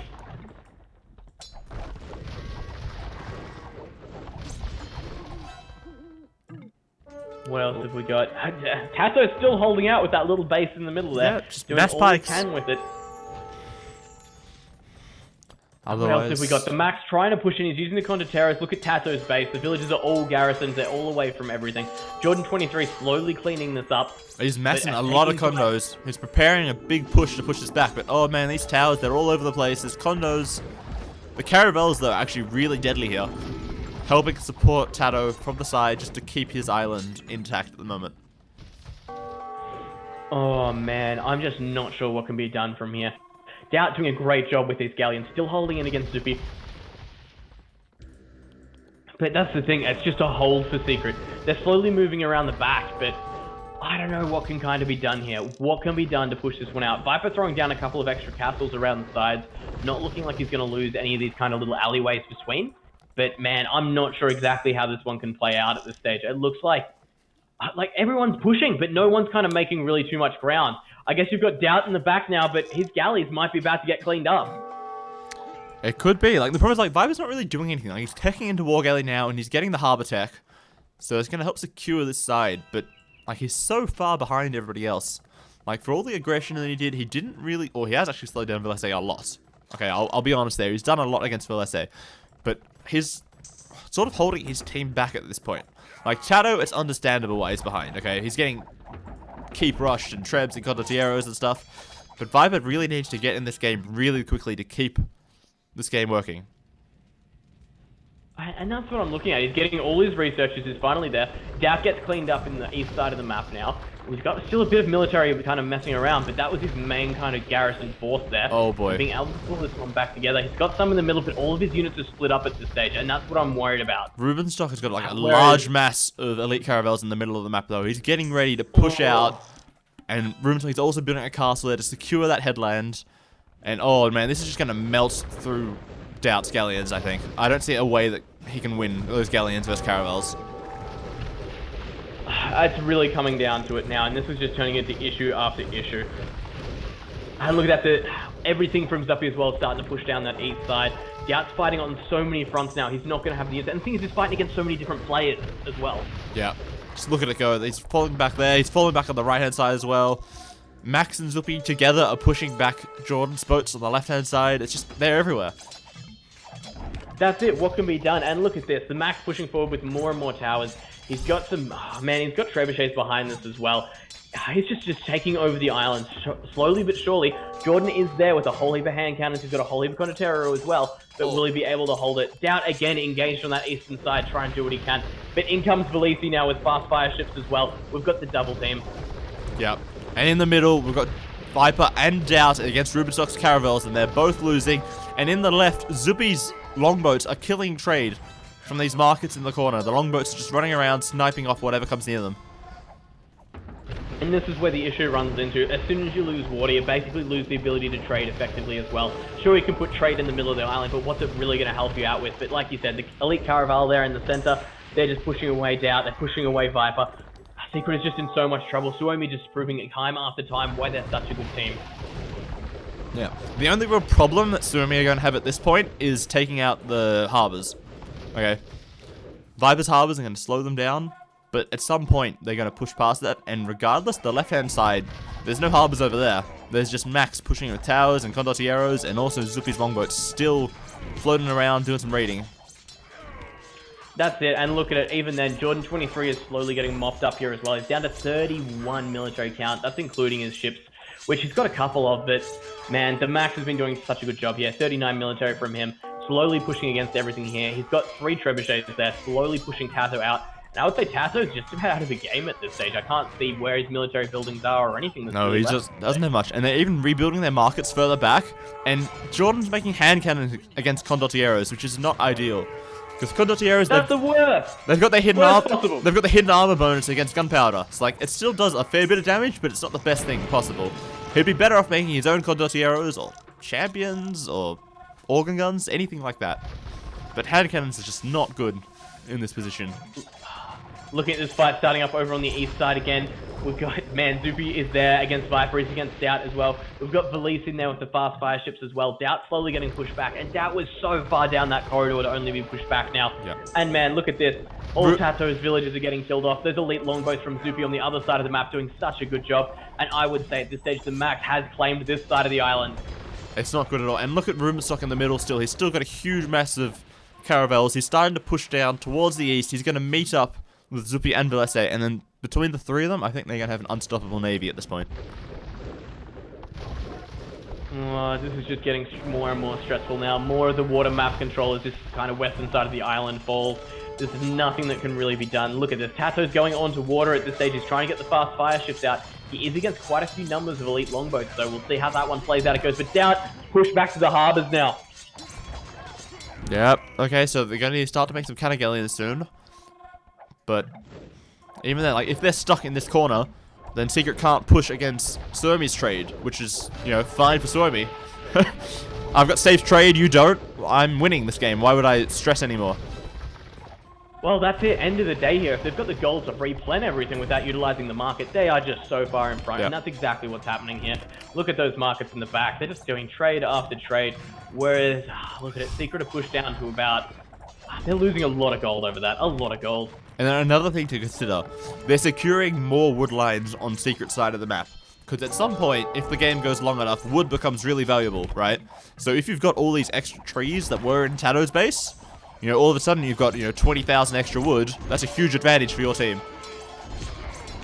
We've absolutely seen time after time again on maps like this where all the wood does get chopped, so you're completely right there. The more kind of resources they can take in the back at this stage, hold on to it, they'll be in a really, really good place. But even look at that. Stuffy's got 4k wood in the bank. I don't think we're running into too many issues on that front. Not at the moment, but it might happen if the game goes long enough. Just planning for the future, you know? You got to plan for that future, and that's the problem that Secret have had here. If their kind of barrack strategy had worked when they met across, that would have been a very quick game. But now, Viper's back on the water. Look at this. He's got the galleons out in play. It's just a matter of catching up as much as they can, but I feel like Suomi are just so dug in at this point, they can't really push against it. The galleons just, look at this. They don't do well against the caravels. Oh boy. Like, and yeah, all of these cannon galleons. How many does Velise have? He's got like Oh, like nearly 12 or so cannon aliens pushing in here, destroying all the buildings. There's even siege rams coming in from Zuppy. Oh boy. And the rating is on for the max now. Look at that. He's right on top of Jordan's eco. The hand cannon's doing an alright job holding them down. But like we always say, Kunatero, preliminarily they are an anti-gunpowder unit, so maybe not the best choice in the world, but I guess it's quicker to get out than anything else really kind of in play at the moment. Oh, and Max, you know, he's just the hero he is. Always in teal, always carrying his team. Definitely one of the best team game players currently playing Age of Empires 2. This is... Suomi are playing such good Age of Empires. Today, every game we've witnessed, they are not dropping anything they don't have to. Anyone that's beating them is just playing like such a good team. And that's where Suomi are winning this. They've got amazing players when it comes down to it, and the way they work as a team is just outstanding. Yeah, of course. Like, the only game they lost in the series versus AM was when super hyper aggression came in and just slowed them down that little tiny bit at the beginning of the game, slowed down the sling. Otherwise, all the other 3 games have been almost perfect play from them. And it looks like we might be seeing more of that throughout this series of the Grand Final. I hope it is. I absolutely hope it is. End of the day, I always want it to go to 5 out of 5 games because we get the best kind of situation there. But Suomi, they're looking hard to break at this stage, so hard to break. Secret have been throwing absolutely everything at them. Hopefully they've got what it takes, but at the moment they're just being overpowered at every turn. Yeah, they are. And, like, look at Max. Like, he's such a hero. He's got highest resource accounts for most of the resources and trade, and the most kills, and the most buildings destroyed, and the most villages. Like, Max is just, like, peaking at, like, everything in this game. This is perfect. This is exactly what Suomi want to see. And this is a great confidence boost as well. They're already at an awesome stage where they can basically take the series. But I wonder what it's doing to Secret as well, because the mental mindset's something to look at here. Really, Secret can't do anything really out of the box and try it without it being a huge risk, whereas Suomi right now, they can play comfortably. If they've got something up their sleeve that they want to play, they can go for it. Yeah, exactly. Like, every game is a clutch game for Secret. They have to win it or they've lost the series, basically. Whereas Suomi, they can just relax. They're like, okay, if we don't win this one, we can try again in the next game. All right, they've got that little safety net going on. They can maybe play a little bit safer. They don't need to take big plays if they don't have to. This is good. This is really good for Suomi. Hopefully they can ride this one in, basically close the series off. But endgame, let's get to 5 out of 5 matches. Come on. Yeah. Secret, you got this. Let's go in for the next game. Straight into it. Woo! Whew, give me 1 sec to refresh off. This has been intense. Whew. Just taking a quick drink, and then I'm ready to go. Whenever Zach AoE 14's. We're on our way. 14's in the chat, guys. Let's do this thing.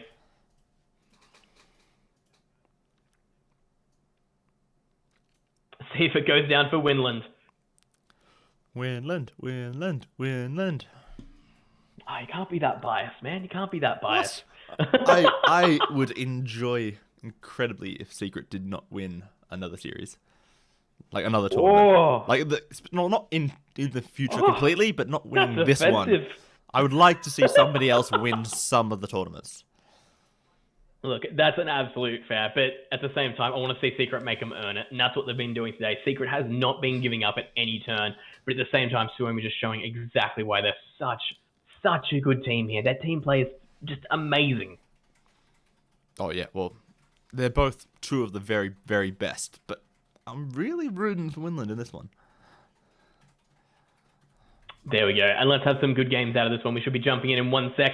And let's kind of finish off these series with potential for 3 more games. Let's see if we get 3 more. There we go. So we've got Mount Fuji. We've got Zuppy in the pocket as Khmer. Interesting. Okay. Then we have Vilese as the Slavs on the flank. The other pocket is Max Goths again on Mount Fuji with his flank Rubenstock Turks. Towards the north of the map in the purple, yet again we have Jordan 23 making his second appearance playing as the Turks.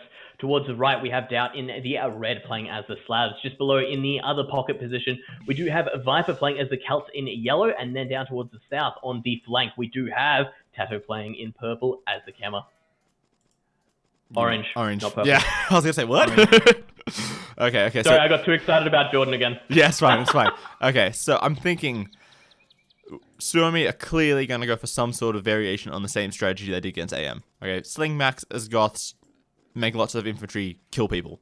Okay, I think that's pretty clear at this point. The question is, though, Secret have seen the recorded games. Okay, so they know what happened in the semifinals. Is it possible that they've seen that, thought, okay, we've seen they've picked goths, we need to counter that somehow? Do you think they're going to go for a counter sling to maybe Slavs? Just to go straight for champions?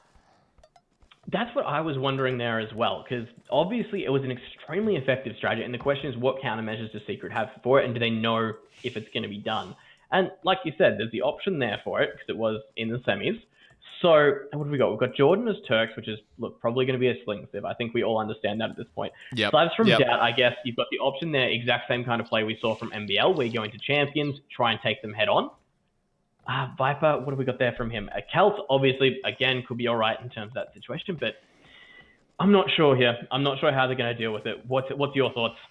I think we're probably going to see at least 2 players sling on each team. Probably, both the Turk players sling, both the Khmer players sling. And then it just depends who they sling to. Like, obviously, they're slinging Max. Okay, that's no questions asked. But let's say probably, I guess, just goes for like a boom and then supports him later on with other army. But for Secret, it's the tough one. Like, because slinging for Woad Raiders from Viper is powerful, and, Gothic Siege, you make lots of heavy Scorpions and stuff to counter the infantry. But Slavs are also really good, simply because, Drazinia champs and their amazing farms, right? And that's the thing as well, because obviously we've got Celts there as well with the Kama, so we can see lots of Scorpions potentially from them. So Viper going full siege, negate the effect from Goths. So yeah, it could be a thing. There's options. There's a lot of options here. It's just a matter of what they decide to do, and we're going to figure them out very, very quickly as we kind of go through the start of the game. Because once you said, like, there's going to be these slinging players, they're going to be there. But it's just a matter of if the slings are going to be effective enough, and if the way they play it out is going to be effective enough. Okay, well, so far the only player that looks like they're walling up already is Zupi as the Khmer. As expected, we know, well, we don't know, but we think he's probably going to be slinging, so he wants to get his walls up nice and early, be safe. And especially seeing as his main goal is really far to the front, he has to do these really awkward walls going up onto the hill, which is quite difficult for him to do, like, to secure this goal. That's going to make his base a little bit vulnerable to some sort of push. Like, I would think if there was a Mayans player for Secret, Plumed Archers and Petards into Zupi's base could be a potential problem at some point. Absolutely. I'm also loving the fact we've got Turk v Turk right on the flank there. So see who can kind of hold out a little bit better, I guess, when it comes down to it. As much as I would love to see some good old-fashioned Turk gameplay, we're going to see the slings from them, I guess. So I guess we'll have Rubenstock kind of slinging towards the Max. End of day as well. We had the Kema, so we've got Slabs there on the front. Unless everyone just slings to Max and he just tries to end it in one blow. It's always interesting. I really, really like this map because as you kind of, like we had in the other situation in the games before, all the resources are kind of towards the center there. So you do need to take map control. It's basically, that's the key point of this map. If you can take it, you're in a good situation. Whereas if you get pushed back, especially the way we saw before where Max just came forward with as many barracks as he can, dropped them right on top of the resources and was using that as his staging points. They had to push through Max's basically his entire output to get to there. That's where things are good. That's where things are really good. Yeah, for sure. And like we see all of the streaming players walling up, but I feel like it's unlikely we're going to see the triple sling again. I feel like that's a very, very risky strategy to take. Like, it worked against AM, but I feel like simply because it was a surprise. Like, how often do you expect, 3 of the players just to not play the game and just full sling, right? It's not a normal thing that happens, right? And now that Secret have seen the games, they possibly expect some sort of a strategy like that. I doubt they're going to pull off the exact same strategy. It'd be nice, but at the same time, look, I do agree. As soon as something like that you've seen it, there's countermeasures put in, especially for a team like Secret as well. Secret spend they have someone who analyzes a lot of games. They kind of figure out their plays very, very specifically. So I'd say, look, they should be ready for it. And I'm really interested to see what countermeasures they actually take. But look, we'll see as the game kind of goes on. We've got Velisi. Looks like he's pretty much walled in at this stage. Tato goes for pretty much the same there. We've got Zuppy walled in as well. Max doing the same thing. We can slowly see that Rubenstock's doing the same. However, the Drush is in play right now for Jordan, so he's going to try and keep him open here a little bit. But the wall up to the town center is basically already done. Yep. Yeah, Jordan's Drush is not going to do anything at all. And every other play on Surmi is now fully walled by this point. Doubt is also going for a scout rush from pocket, which is, kind of normal, but everyone's fully walled. The scouts aren't going to do much unless someone comes forward with towers or archers or something like that. I'm looking around at the moment trying to find any holes, any way they can kind of abuse it, and it's looking pretty good at the moment. Honestly, the only person that's not full ward is Zupi, and he's got that wall off coming up in the bottom now. Yeah, so the no village stress is on there, that front the whatsoever. scouts there as well. They're totally fine over that point. Oh, this is stressful. I don't know what's going to happen. I'm really interested to see countermeasures, and at the same time, I want to see some absolute abuse of the Goth spam again.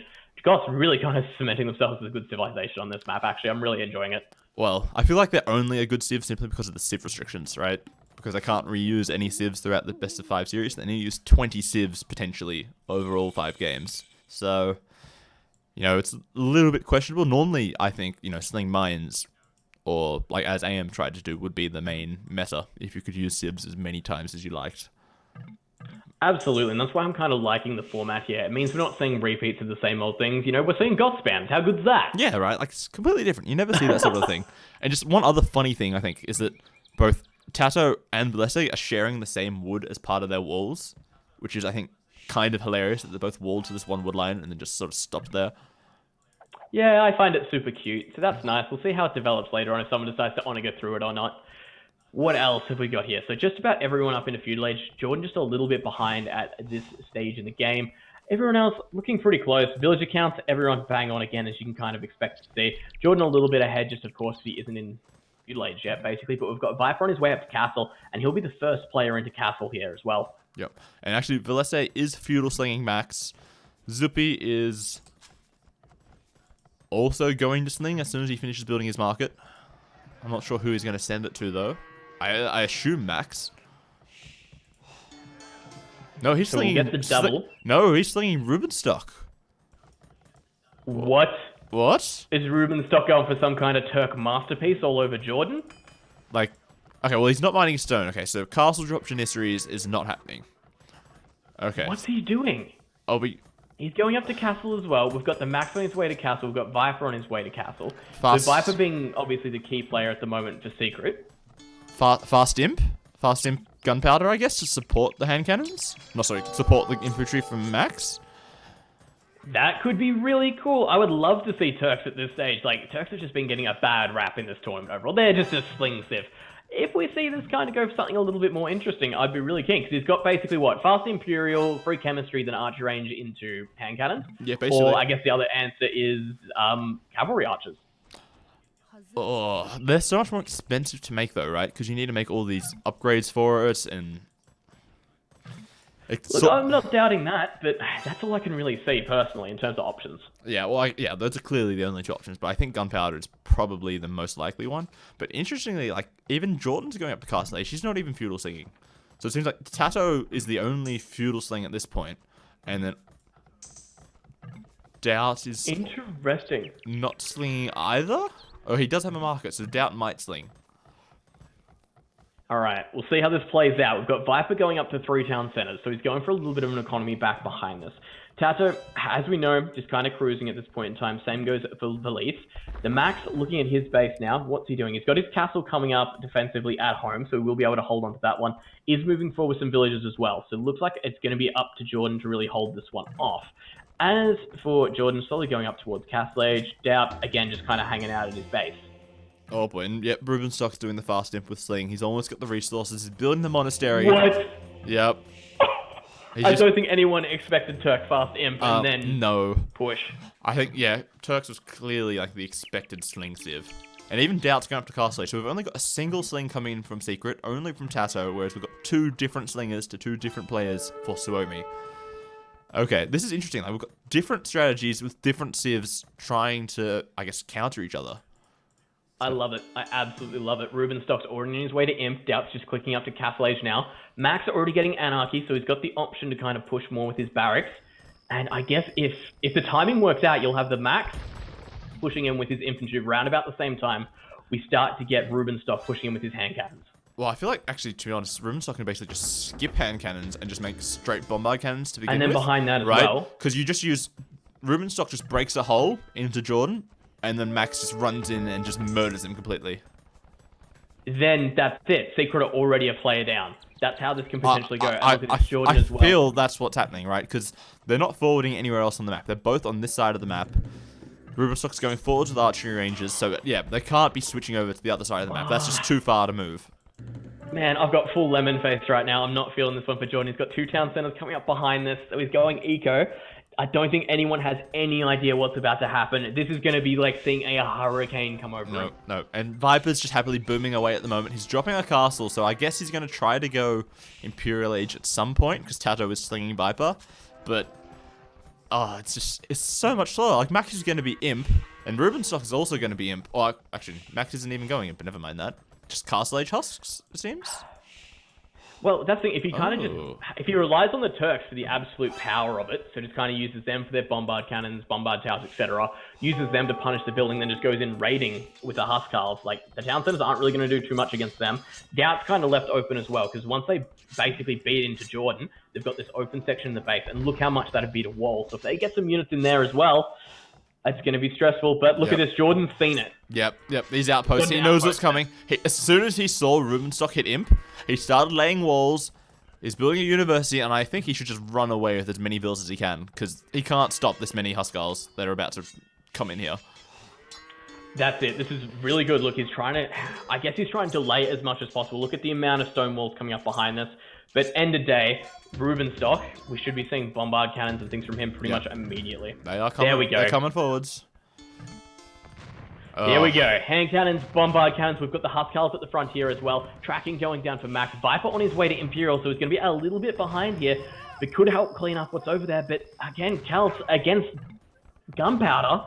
What are they really going to do? And look at that, the hand cannons denying the wall off from here as well. Yeah, well, okay, Viper's clearly going for Woad Raiders. He's already making some. He's making his second castle. It looks like just full Woad Raider defense, and I guess siege later on at some point. This has me stressed out. Like, we haven't even started the fighting yet, but I'm a little bit stressed out in terms of how this is going to go. I'm worried for Jordan. Like, I like Jordan. I don't want him to just get murdered off the face of the earth, but it looks kind of inevitable, right? Is he retreating any of his villages yet? He's moving away from those kind of forward wood lines. Yep. He's pulled away from his main goal. He knows what's going on here, and he knows he's going to be the sacrificial lamb for Secret. He's going to have to delay as long as possible. How's Doubt looking? Doubt's got his town centers up, but he's got no military. He's going fortified wall. That tells you exactly what he's going to be expecting here. But he's only got 2 layers of wall. Huskarls. He's only got 2 layers of wall. Some places only a single layer, so like they could break in really quickly if the bombard cannons came around this way. Absolutely. The second castle coming up from Viper as well. Woad Raid is going to move into position. But as we know, against the hand cannons, might not be too effective. Against the Huskarls, of course, going to clean them up quickly. But it's just going to be issue after issue here. Viper getting chainmail armor. Just about to hit Imperial as well. And yep, Max is clicking up as well. And he has also been booming at home while being slung. He has 3 TTs going, so he has a respectable bill count. So he doesn't require as much sling as he did in the last games, right? He's building an economy. He's not going to fall down to 20 bills and just get wrecked again. That's not going to happen. Interesting. It looks like we've seen Rubenstock punch a small 1-tile hole here, and then he's going to basically just back up. Oh, I think they're sort of switching over. I think they've seen possibly the Road Raiders are coming, and they've decided, okay, the hand cannons can deal with the Road Raiders. The Huskarls will just go in and murder the economy. I see exactly what you mean, and this is how team games are played, guys. This is why Suomi have been doing so well. This is perfect. Absolutely perfect. Cuts a hole using the Turks and their fast pace, had just damage against everything. Jordan basically tourniquets his base, this cave, basically cuts it off, the sacrificial lamb, like I was saying. So we will lose 2 of those town centers without too much going on. Ooh. But here we go, hand cannons versus Woad Raiders. And also the bomber cannons, they're going to bust a hole into Doubt space pretty quickly, I think. But oh, Jordan with the nice walls. These Huskarls, they've got in, and then there's not many vills to kill. There's 2 TCs and like 4 vills on stone, and that's it. Everything else is safe behind more layers of wall. Without some more bombard cannons. On everything. Yep. Without more bombard cannons, he's stuck. And oh, these Woad Raiders, they've come around the back and they're trapping off and slaughtering these reinforcements. It's a good play. Viper's really considering his movements here, which is fantastic. Elite Woad Raiders still need a couple of upgrades on them, but not looking too bad. We've got the max into longswords. Obviously not going to stand up to the Woad Raiders too well at this stage. Needs a lot more upgrades on them for him to work. But look at this. The hand cannons are in Doubt space. Now let's see what happens, how many villages he loses, and what exactly can happen. I think he's going to lose all of the villages, pretty much. Oh, unless these Void Raiders get to snipe off all the bomber cannons, that is a slight problem for Rubenstock here. That's a lot of the hand cannons going down to that The town TC, center yep. for free as well. He needs to kill the TC really quickly and then get all the hand cannons back together. There we are. That's it. We've seen some big misjudgments thus far, and that's what's costing them. Viper doing a great job just picking off any units he can, cutting off reinforcement amounts. But look at this. We've got two-hand sword on the way for the max. We've got Blast Furnace as well. He's got his Huskarls. He's getting towards the situation the Goths want to be, and that's just when you can just spam away at everything that exists. Yep, that's it exactly. Okay, the TC's down. Rubenstock, in theory, it would be a good idea to push forward, but I think he's worried at this point about being trapped, right? If he goes all the way in, and then Viper comes around behind him with 40 or 50 Woad Raiders, then he's just stuck in there and he's just going to die. He doesn't want to risk losing this much army. He wants to regroup with Max, get a big army together, and then push as one against Viper's large mass of Woad Raiders at this point. Like, we can see more towards the north, they're just killing everything that they find. That's it. Jordan is just in trouble. It's essentially a 3v4 at this stage. Even though I guess we do have a lot of sling behind us as well, so Vali's doing his kind of best to do what he can. But look at these bombard cannons. They're just in the middle of the map, but they're pretty safe right now. The two-hand swords at the max. They're going to be pushing in. Champion just about done. I am worried that the Warrior Raiders won't be able to keep up with the fact that we're going to have champions and hand cannons working together here. The problem is getting them to work together, right? Because these Wood Raiders, they're fast, speedy little guys. Like, they run all over the place if they need to. Like you see, there's a handful of them. They're running towards Rubenstock's base.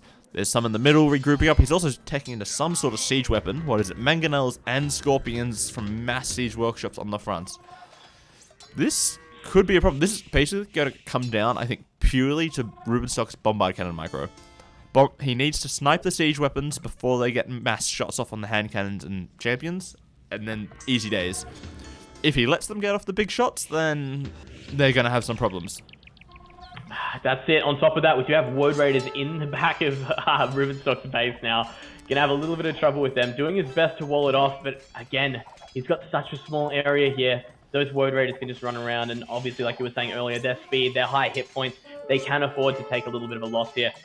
But Doubt walling off even the further reaches of his bases. They're just trying to delay as much as he can. Oh, but here's the big push. They're both coming in together at the same time. They're ready.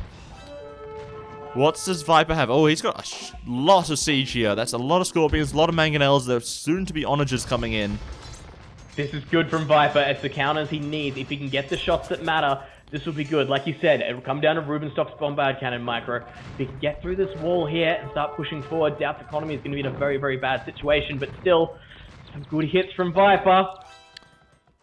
And the raiding back in Rubenstock's base has been pretty much handled completely. Now it's just the siege coming in. There's not even really many Woad Raiders here. A couple of Huskarls could run in there and snipe off so many of these weapons at this point. Look at this. The champions are in base at the moment. Doubt going to have a little bit of trouble versus them, of course, under the TCs. Lacking that last armor upgrade, so they will take quite a bit of damage, but still, the villager count is what we want to watch here. Currently 93. We'll see how that is in a minute. Oh, it looks like they're going to take a lot of losses. And the thing is, Rubenstock can't afford to send his hand cannons off with Max's raiding. He has to stay there and defend his bombard cannons. Oh, but they're a little bit out of position. Maybe? No, okay. That single Woad Raider managed to kill off the bombard cannon, which is quite frustrating. That's a good trade. And then even the Scorpions, they're doing pretty good damage. Scorpions are doing a great job. But look at those Woad Raiders just melt against the hand cannons. Another bombard cannon lost though. But champions on top of the siege doing what damage they can. Woad Raiders again cleaning it up though. But look in the back of Doubt's base for champions. He's down to 74 villagers already, and they just keep on going down. They're just running amok all over the place. The problem is, like, in the middle here, they need to get that push going. Like, how many bombard cannons does Rubenstock have left? I think I can only see one. He's got one bombard cannon against, 6 or 7 Scorpions at the moment, which is a problem. And also, even then though, Tato being a little bit of a troll though. In between Zippy and the corner of the map, he's just building some troll stone walls just to lame the trade line. Honestly, it's not a bad idea. Every kind of thing to win, especially at this stage. It just the final. Just screws up the path. Yeah, exactly. Just screws up the pathfinding. This long walls narrows them all down through that one funnel. He's got outposts all over the middle of the map so they can see what's happening. Let's switch to Tato's point of view. See what he sees. Oh, man. He sees like everything. They're finally cleaning up all the champions in Doubt's base, but he's down to 66 villagers and another push well on the way. More champions moving in. He has luckily got that wall back up. But those champions did so much damage, and how quickly and how easily Max can produce them now is ridiculous. He's got perfusion, he's got all the tech he needed. The hand cannons in the middle here, they just dominate anything that comes towards them. The bombard cannons will start taking down all those units. Just the siege at the moment from Viper is what's going to be the issue. Like, the problem is, like, look at Viper's KD, right? 260 kills, and Max has 200 deaths. A lot of his kills are just siege slaughtering infantry at this point. Which is working out pretty alright now that I'm looking at it. He's managing to hold on here. But the problem I'm saying, it's basically a 2v1 scenario.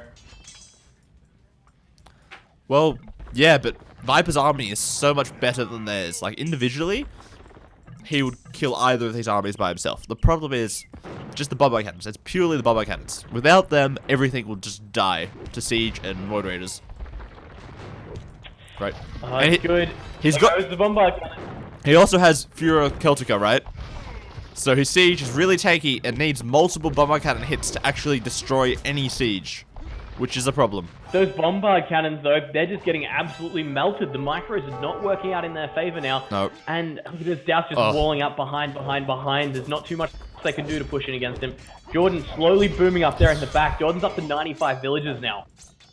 Yeah, it's scary. And, like, Max is trying to run around, trying to find somewhere to raid with a couple of units here and there, but it's in the middle where they really need to push Viper back, destroy some castles, destroy the siege workshops, and, you know, just start pushing back the other way. Whereas Viper, he's starting to turn his attention the other way. He's heading towards Zupi and Velese this time. Right? Tato is Xing Velese's base. He's saying, you know, his gold is here. It's part of the wall. Get over there and attack him right now. That's it. Look at these little kind of cocoons have created around themselves. In the long run here, if Viper can find a way to not have to engage this main force in the middle and Viper manage to split off and start raiding, it will go down so quickly. And man, look at these hand cannons. If they overextend, one good Onager shot and they're all on half HP. One more good shot and you lose the rest of them. It's so easy now. Chemistry on the way for Viper as well. Rubenstock just really needs to get a castle and then get whatever the tech is that gives them +2 range. He needs +2 range in the bombard cannons to try to do, you know, more of this micro. Pick off the siege early before they get in there. Oh man, and just some good micromanagement by Viper on these Onagers as well. They're kind of just cruising around, doing what they can. Siege Ram on the way now, so we'll be able to soak up a lot of that damage. Bombard cannons just doing what they can, but look at how many hand cannons that is from Rubenstock. They need to find something to do. That's the worry here. Oh boy, and there's a bit of a ram train coming in as well. Oh, look at those scorpions go. They're so effective. So effective. The champions just get shredded completely. Okay, bombard towers from Rubenstock. That's pretty good. I like that. But oh, the hand cannons are dying. No, the hand cannons. So much damage so quickly. The scorpions with 9 range. 9 range, guys. Yeah, they're just destroying everything they come across. Except for the bombard cannons, basically. But here we go, Rubenstock's wised up. He's starting to get his bombard towers in play here as well, making this basically an impenetrable fortress at this stage. We've got Tato moving up towards Imperial, Doubt's ready to make his move as well. Trade getting popped up by both players here as well, so team on, yep, right now is when trade is going to start. Well, the thing is, like, once Tato gets to Imperial Age as Khmer, you know, now we're going to see elephants charging in. And Doubt is going to have Slavic Siege and Slavic Infantry. Suomi really need to do something fast, or else I think this game is going to fall away from them. That's it. Suomi had their chance here. They were up by so much. They had the element of surprise, but some quick thinking by Jordan, abandoning his base, getting some extra walls up. It's put the entire team. Oh, but speaking of Jordan, Max has got an onager. He's cut through the forest with an onager, and now he has infantry running through Jordan's base. Jordan's lost, I guess, 10, 20 villages recently. Viper's already over there with a couple of elite Woad Raiders, but in the back of Jordan's base, you're exactly right. The counts are just going down and down further and further. And at the end of the day, Viper can't be everywhere. Back in the middle, though, we've got a huge ram train coming in, taking down the bomber towers. The Scorpions are just shredding hand cannons and champions all over the place.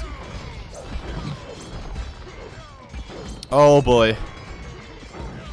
These bomber towers are not going to survive very long. Oh man, so many bombard cannons were taken out there for basically nothing. Viper managing to clean up most of the raiding against Jordan at the back there. Same goes against Doubt. More and more champions pushing into the max, but again, we don't know if it's going to be enough. It's probably not at this stage. The bombard tower is getting taken down by the siege rams very, very quickly. So many hand cannons there in the back. This was a risky move from the Suomi players, and at this stage, it might not be paying off. And actually, in the middle of the map, Tato is preparing a Battle Elephant rush. He's getting the techs, he's getting bloodlines, he's getting +2 armor. He's starting to mass some, and they're just going to come straight down towards Velese, I guess, and just cut through his base and destroy him. Oh man, even looking at Velise right now, he's got a lot of walls up around his main base, but what's separating the trade is just one thin layer. Oh, there's even Woad Raiders inside his base. What? How did they get in there? Does it, he can't. Oh man, where'd he get through? I think it's an overchop with the gold. The villagers have mined too much gold and then they've walked in, I guess. That's what it looks like at this point. Absolutely possible in those. Man, this is not good. This is not good at all. Suomi were in such a good situation. And we've got Zappi finally up into Castle. Looks like he's ready to join the fight. But Viper is just overwhelming everything in the center here. More and more. Look at these bombard cannons. They just keep getting thrown away. They're just getting shredded by the Woad Raiders. That's it. There's a lot of Woad Raiders. Oh, the honor just shot. Oh, no. Oh, that was like 20 hand cannons that just died. What is happening no. Here? Oh, Man, those honor just shots. Bad. Those honors just do so much damage. At the same time, though, we do have Max moving in towards Jordan's base, in towards Doubt's base there. Not too much that can be done about it, but Doubt is joining the fight. Two-hand swordsman from him out in play. What do we think? Jordan still to kind of move in, but this is stressful.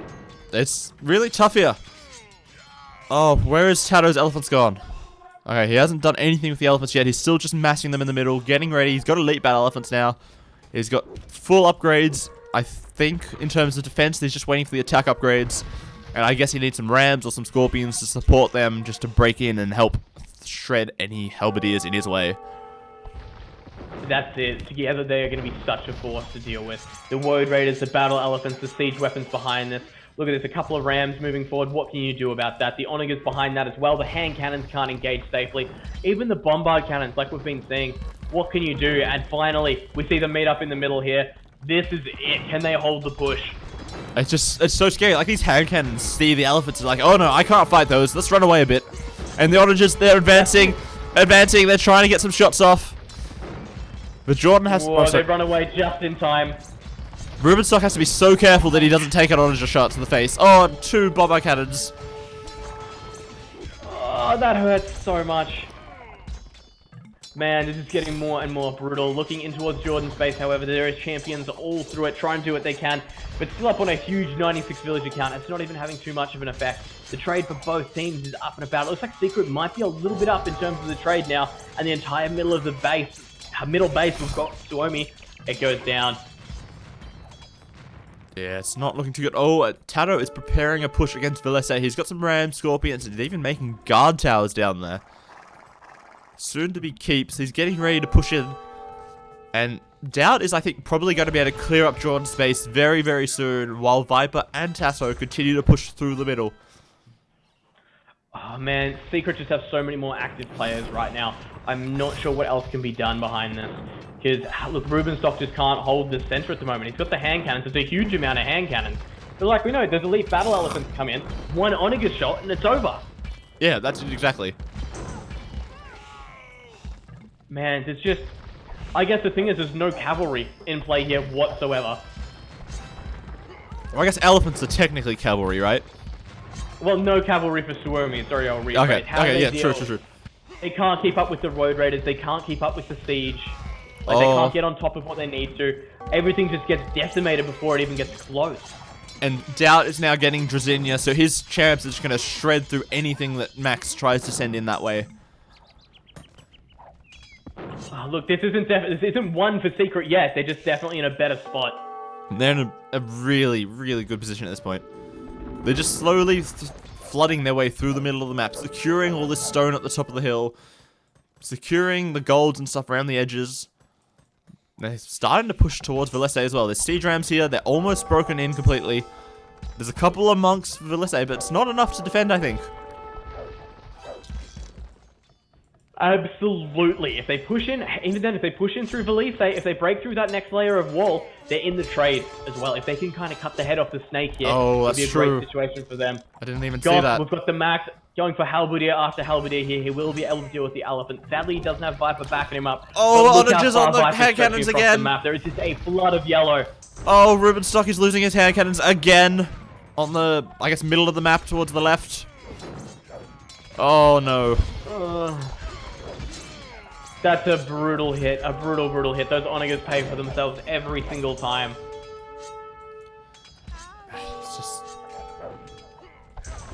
The Max, that castle's going down. Viper's he's got trebuchets there. The battle elephant's coming in for Tato, soaking up the bulk of the damage. Scorpion's behind this as well. Not too much the champions can do about that. Tato, look at this, he's onto the second layer of wall. We do have, Zappy's doing his best to kind of get some siege up behind this. More and more walls, but end of the day, siege rams, we know they crack through these walls so quickly. It looks like Zuppy is planning on switching to elephants himself, but he's just so slow compared to Tato, right? It's nearly 1 hour mark before he even starts making military, whereas Tato is already, you know, a 75 to 25 KD, shredding through the Max's infantry, pushing these castles, pushing against Valese as well. It's just... That's it. He needed a bit of time, but he's there. Look at this. We've got Jordan on his way to Imperial. We've got Zappy on his way to Imperial. So everyone's slowly getting there except for Valise. But look at this. Valise, so many walls. He's trying to deny this as much as possible. But end of the day, there's not that many tiles between the trade. Yeah, it's so close. Like, there's only so many walls you could build before they're in, basically. And remember, Viper is here with Onager, so he can just cut through forests if he needs to. That's it. Walls aren't going to do too much against this one anymore. Okay, Max is... Oh man, I'm just looking at this wall off from Valise, and it's like a game of Snake. Yeah, they're sort of playing a bit of find your way through the maze at this point, really. Using scorpions to destroy a town center as well is mildly humorous, but okay. And then we've got Doubt towards the north here at the moment. He's finally in there with his champs full ups and is joining the fight in against Rubenstock. I'm not sure they'll be able to man, I don't know how they can hold this out for much longer.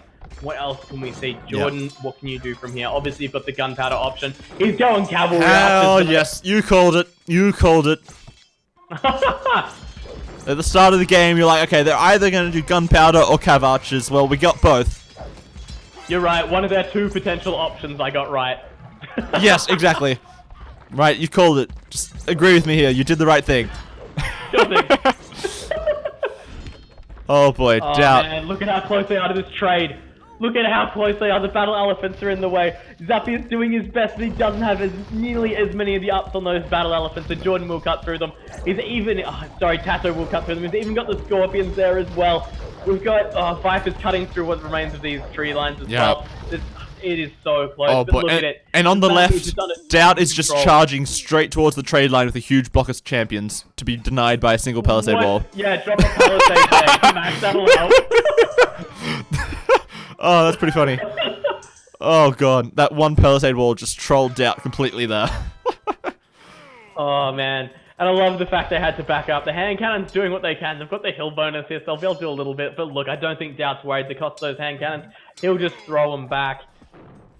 Oh man, Tato's doing such a good job here towards the trade as well. Elite Battle Elephant finally there for Zappy.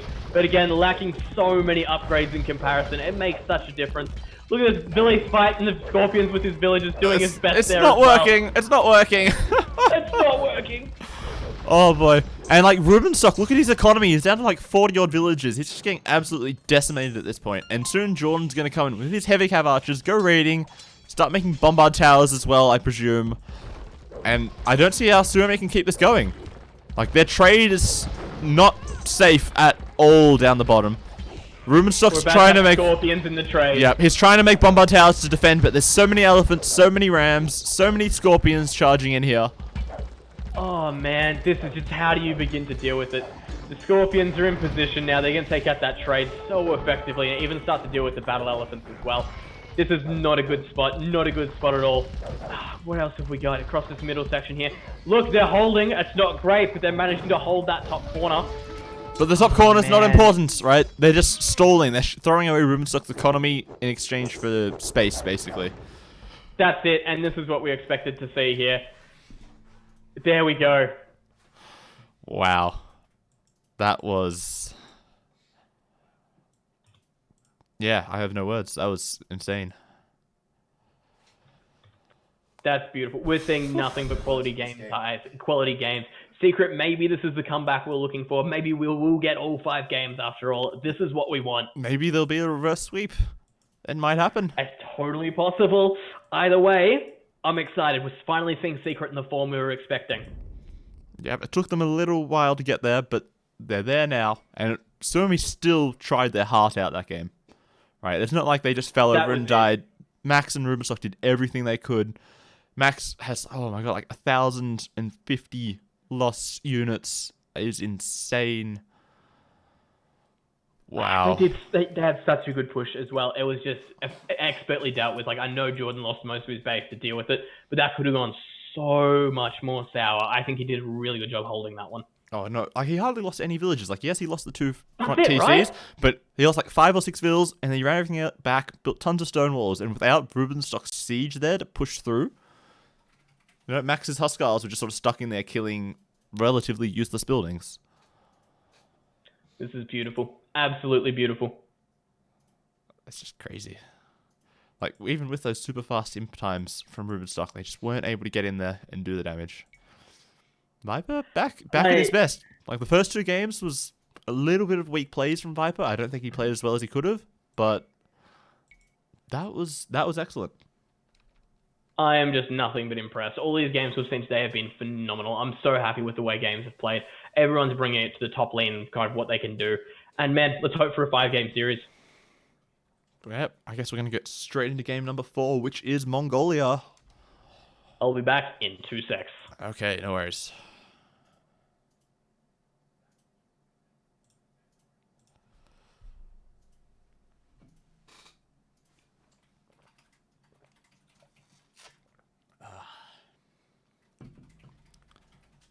Heavy breathing, exactly.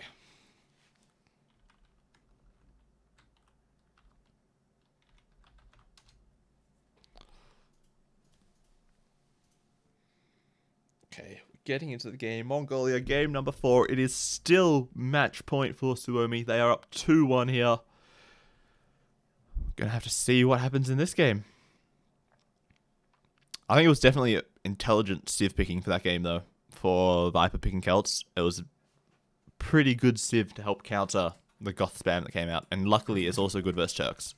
But okay, here we go. We have Mongolia. Okay, in the pocket, we have Zupi as the Mongols. His flank in the north is Rubenstock as the Spanish. And on the other side, we have Max Indians, pocket teal Max Indians. It's almost a Peloton civ. This is the Max that we expect and are used to. And then Vilese. Mayan flank is, I guess, fairly good. He looks like he's going to go for a lane really quickly as well. Okay, we'll quickly switch to the other side. We have Viper as Indian flank. His pocket is Doubt as the Mayans. The other pocket is Ethiopians, Tato. And then the flank is Jordan as the Mongols. Woohoo! We've got Jordan still in here. Jordan's still playing, guys. Okay, so late game, we've got a clear advantage for Suomi because they've got the Spanish trade from Rubenstock, which is, you know, not insignificant. It makes their trade so much better. It saves them so much population space. But, you know, Mongols, they're even. Indians, they're even. Mayans, even. Ethiopians versus Spain. Ethiopians are probably better for like the mid game, early feudal, or their pockets, so it's not too useful. Early castle age, a little bit with like some crossbows, maybe like forward archery ranges. Like if he came forward and built ranges next to Jordan, so Jordan does scouts with Mongols and then pocket archers, along with, you know, some team walls and stuff, and they could try to push in hard. The problem being Rubenstock is so far away. And otherwise, I guess Imperial Age is Halbs, Siege, and Arbs probably. I don't see any other options. Yep. Oh, sweet. Turkmen is back. You haven't missed too much yet. I've been back for a bit. I was just letting you go because you were absolutely on top of things. Oh, but I agree. Like, the Spanish trade is going to be such a big deal when it comes down to it. That extra income, it's awesome. So hopefully they can basically take him out before it becomes too much of an issue. But hey, we'll see how this one plays out and see how it goes. I agree. Ethiopians are going to be awesome, especially as Tato in a pocket situation as well.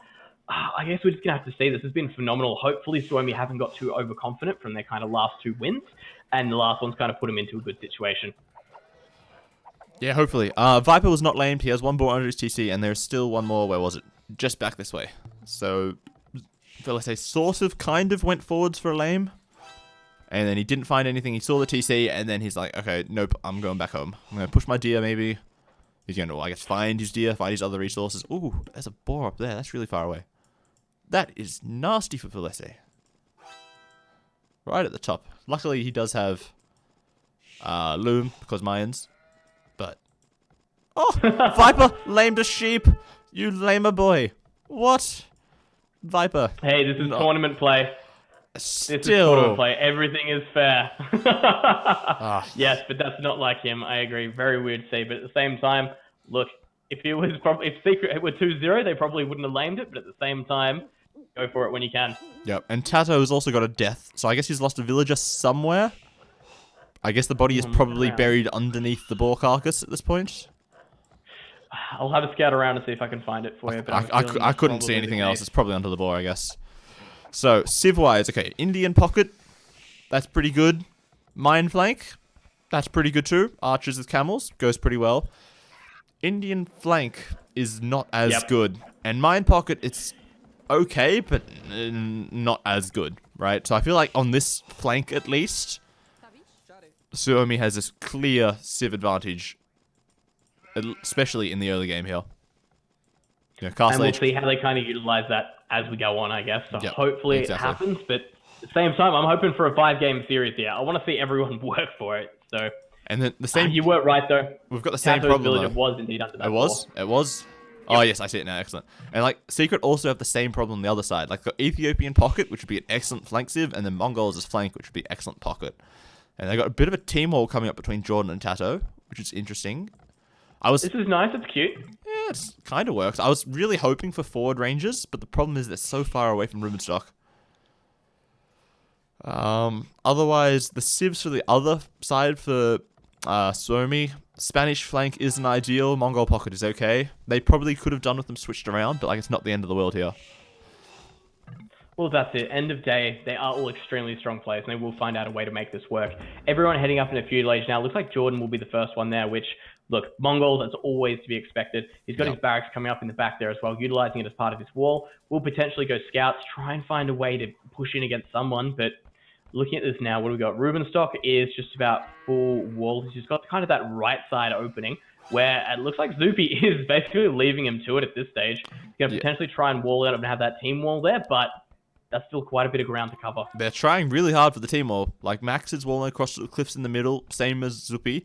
The problem is, like, Max is really open on the front, which, like towards Velese, sorry, and Velese is not walled at all at this point. Like, he is completely open. So, like, any sort of scout rush that comes towards Velese can just run straight past this little cliff hole into Max's base. So Velese needs to get his... You got to be careful of that cliff hole. That cliff hole will get you. Yeah, exactly. He needs to get working quickly on these walls. I don't think we're going to run into too much at this stage. Looks like we do have the drush from Rubenstock doing its best to try and keep this stable from coming up, but Jordan walling that villager, and he knows exactly how to deal with this situation. End of day, I guess it will at least keep the scouts home for a little bit more before Jordan can move out and really get too much harassment in, which should be nice for Velese because he can get his wall in up. Whereas, what's Viper doing at this stage? He's got his staple up as well, so hopefully going to see something from him and get some nice harassment play. Oh, no. Zupi is about to lose a villager that was doing the walling because he's housed. He wanted to make a spearman, but because he was housed, he couldn't make it. And then the scout picked off the villager that was doing the walling. That hurts. That is unfortunate. That hurts, and it shows you, at this level of play, guys, you cannot make any mistake. You will be punished for it every single time. Yeah, so exactly. It's just good to see that people are always on top of this. And think about all the games where that didn't happen, guys. Every single time. Yeah, it's just like that 1 second where you get housed, you're like, oh... damn it, that really screwed me up in this 1 second. But Rubenstock's drush is actually doing a lot more than it appears. Like, as you said, it's keeping Jordan's scouts at home, which means that Zupi could have been punished a lot harder for this open wall, right? If Jordan came straight over here with 3 or 4 scouts, he could potentially pick off some more villages. But because they're at home, chasing down the drush, Zupi has all of this time to finish these stone walls and secure their team wall, which is obviously really nice for him. As everyone knows at this stage in the game, with the drush, you're mainly there to annoy as much as possible. If you get a villager kill, that's amazing. Absolutely take it. But You're there to be as annoying as possible, delay them, stop any kind of move out, and that's exactly what's happening to Viper here as well. Looks like he finally will be able to get out of there, but the Man-at-Arms going to move in again. Ooh, that's kind of scary. Oh, he's trying to go for a quick gate. Is he going to get it? No, the Man-at-Arms just kill it instantly. Okay. So Viper having trouble walling off, and it looks like we've got the team wall, as was pointed out earlier, between Jordan and Tato. Then we've got Doubt, who's kind of just cocooned himself, Viper, who's cocooning himself as well, whereas Suomi pretty much going for that team wall from the get-go. Okay. Tato is going for Market Blacksmith up to Castle Age. When I first saw the market, I'm like, okay, Tato's slinging, his team walled, okay, that's pretty cool, but I'm questioning, why is he going up to Castle Age as well? Is he going to go, like, extra TCs and then sling? Because I've seen Viper say on AoE Zone a couple of times that he thinks that Castle Age sling is more powerful in most situations than a feudal sling. So maybe they're thinking that if he can just stall, stonewall his base, and then get some TCs booming, and then sling Viper for camels, possibly? Or sling Doubt for plumed archers? I guess those are the two key options at this point. I completely agree with pretty much everything you said there. That's pretty much the ways it's going to go. It's just a matter of when and how. That's it. Yeah, some sort of sling is, I assume, what's going to happen. Otherwise, I guess he just booms to Imperial Age and does stuff once he gets there? Question mark? Stuff, makes the stuff count. That's it. Right? Like, arbs, like, they're not really a thing that you really fast imp for from pocket. Right? Because you need to have, you know, a mass of crossbows to be able to upgrade it and then do stuff with them. Right? You gotta do that stuff. Exactly, right? And then, like, show tells, like, yeah, they're a cool meme unit. Sometimes they're kind of memey, but it's not really something that I would fast imp for either. Or, like, I guess boom into imp for.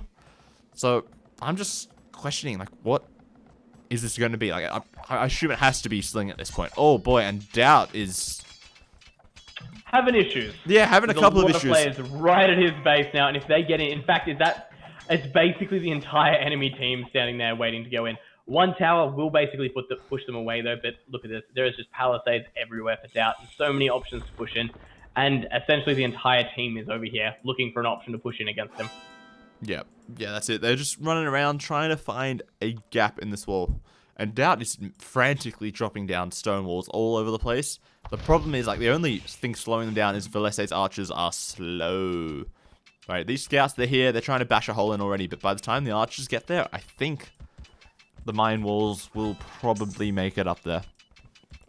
Yeah, look, even if the start of the walls, because we do know they do have low HP, mainly due to the mods, which is fantastic. I absolutely love the fact that the walls have been reduced in hit points just across the board, which is fantastic.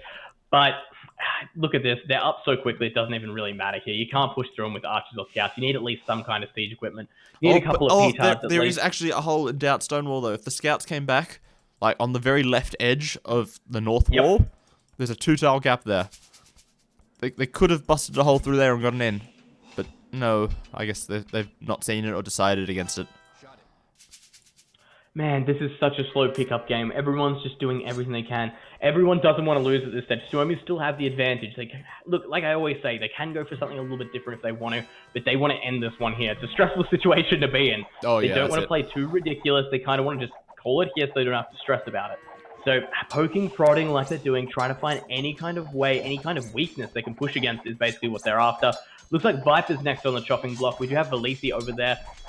But stonewalls again from Viper. Everyone just slowly but surely managing to wall off the parts of their base that matter and not having too many of an issue. Yeah. There's too much HP on the walls, and even the market's got 6, 7, almost 800 HP. 800, yeah. They're not getting through that anytime soon without man-at-arms or scouts, some other beefy melee unit to do the damage. What else have we got here? So Ruben Stocks managed to get to castle. Same with the Max. We've got Jordan in castle. We've got Tasso in castle. And then we've got Doubt in castle as well. So Viper not there, not Zupi not, and Valisi not as well. That said, we do have Ruben Stock. It sounds like I can hear Conquistadors across the map already. That's it. Getting raided. Here comes the brutality. 16 damage per shot. 3 of them. Enough to kill a villager. And what's happening in Viper's base? They're really trying to push in here. And Viper doesn't really have anything to defend this. Like, Valese has a ton of archers outside his base. And camels don't do particularly well versus archers. I'm expecting a siege workshop somewhere from Viper. But he's only barely got enough wood for a siege workshop. Not enough for the Mangonel afterwards. Look at the left side of Viper's wall. That stone gate is going down. It looks like he might be open for raiding. If the conks get in here, it's going to be a huge issue. Are they moving across the map towards him, or who are they moving towards? It looks like they might be, but the big problem though is all of Velese's archers, right? Oh, but they're sort of caught out a little bit. Oh, this could be a good engagement for Viper. You're right. He manages to get the hill advantage there. He's got the scouts on top of things too. If we do see, look at that. We've seen the man-at-arms and things back up, trying to get there, but not looking so good. The camels from the max are going to turn this one around quite quickly, but would definitely be a better. Could have been better. The problem though is like as soon as Velese gets castle aged and gets crossbow and bow and arrow, they're just going to run around and harass anything. Like they can get behind Viper's wood line, deny it completely if they wanted to. They can deny, half of his farmers with crossbows. It's a, dodgy situation at the moment. And Tato is just, he's booming 4 TCs and he's slinging doubt. He is slinging down. I believe the max was receiving sling there as well, I think I saw.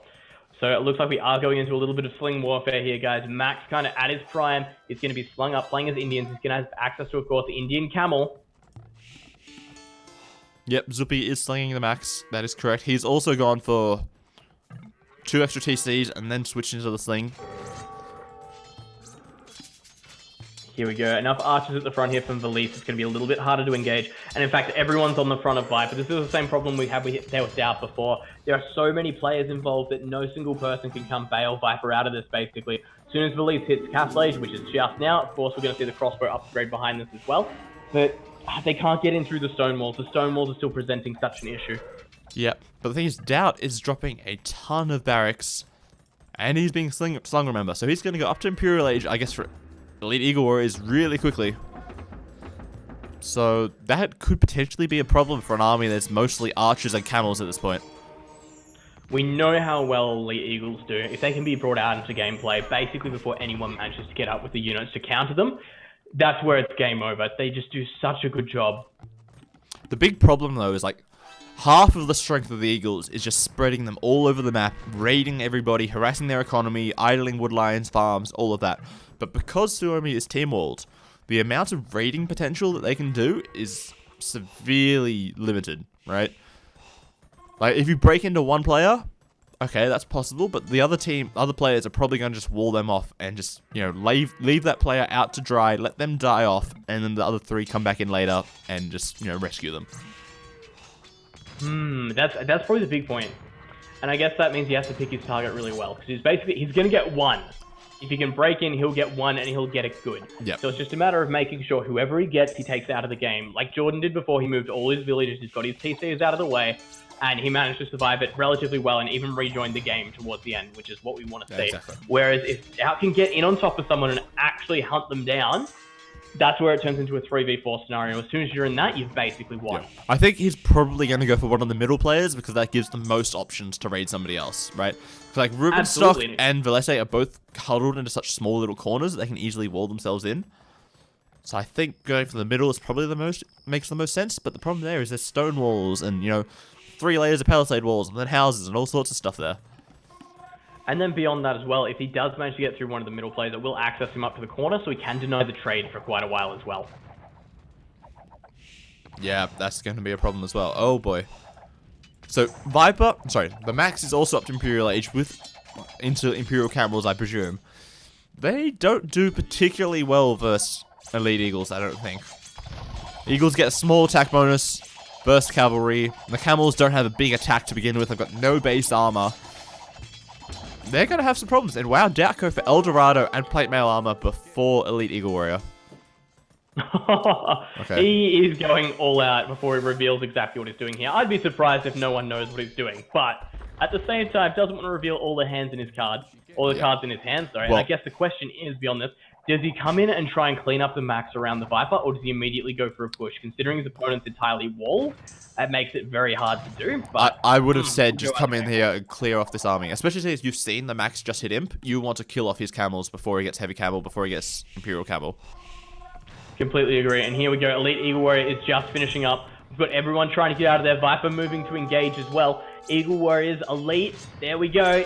The engagement is on. They've got all their upgrades minus their attack. Extra HP. They're boasting 100. Yep. And look at this. We've got Viper on top of these conquistadors, getting rid of them. We've got Eagle Warriors flooding into the battlefield here. And this is a good play. And- a really, really good yeah, play. Cleans Mac- up everything in Viper's base. Max is just saying, okay, I'm getting out of here. I'm going to wait for my upgrades. I can't fight this stuff. I'm going home. Just leave me alone, guys. I'm running. I'm out of here. That's it. There's no point in him fighting. And look at this. We've got Viper all over him. The Eagle Warrior's running him down as well across the map. Looks like Jordan is actually starting to wall in Ruben stock. I think it's more just across walling the side off the there? corner just to, like, prevent them from using it for trade, I guess. But the problem is there's going to That's be my thoughts. one Conquistador is going to completely screw that plan, though. But it was a nice plan, I think. Oh, I like it. It's a really good plan. If he manages to keep it up, that'll be phenomenal. And it looks like the one Conquistador will probably deny it, but if they can keep that corner under their control, obviously, yeah, we'll have a great deal of effect on trade. And just look at this stream of red going across the middle of the map here.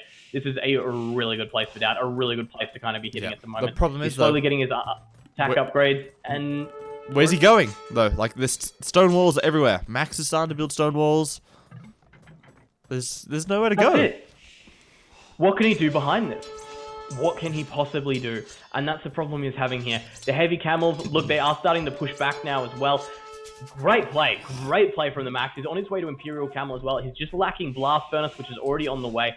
Doubt still needing a couple of his extra attack upgrades. Iron Casting on the way for him as well.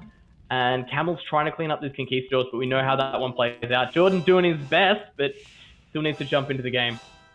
Yep. And Viper is just about to click Imperial Age. I think he's missing a building. Nope, there he goes. Straight up as well. So, this is going to be pretty powerful. Okay, we're going to have Camels and Eagles versus Camels and not much of anything from Velese at the moment. I assume he's going to go into Plumed Archers at this point. He's getting braces, he's getting chemistry, but he's only got the one castle, so he's very slow producing any army at this point.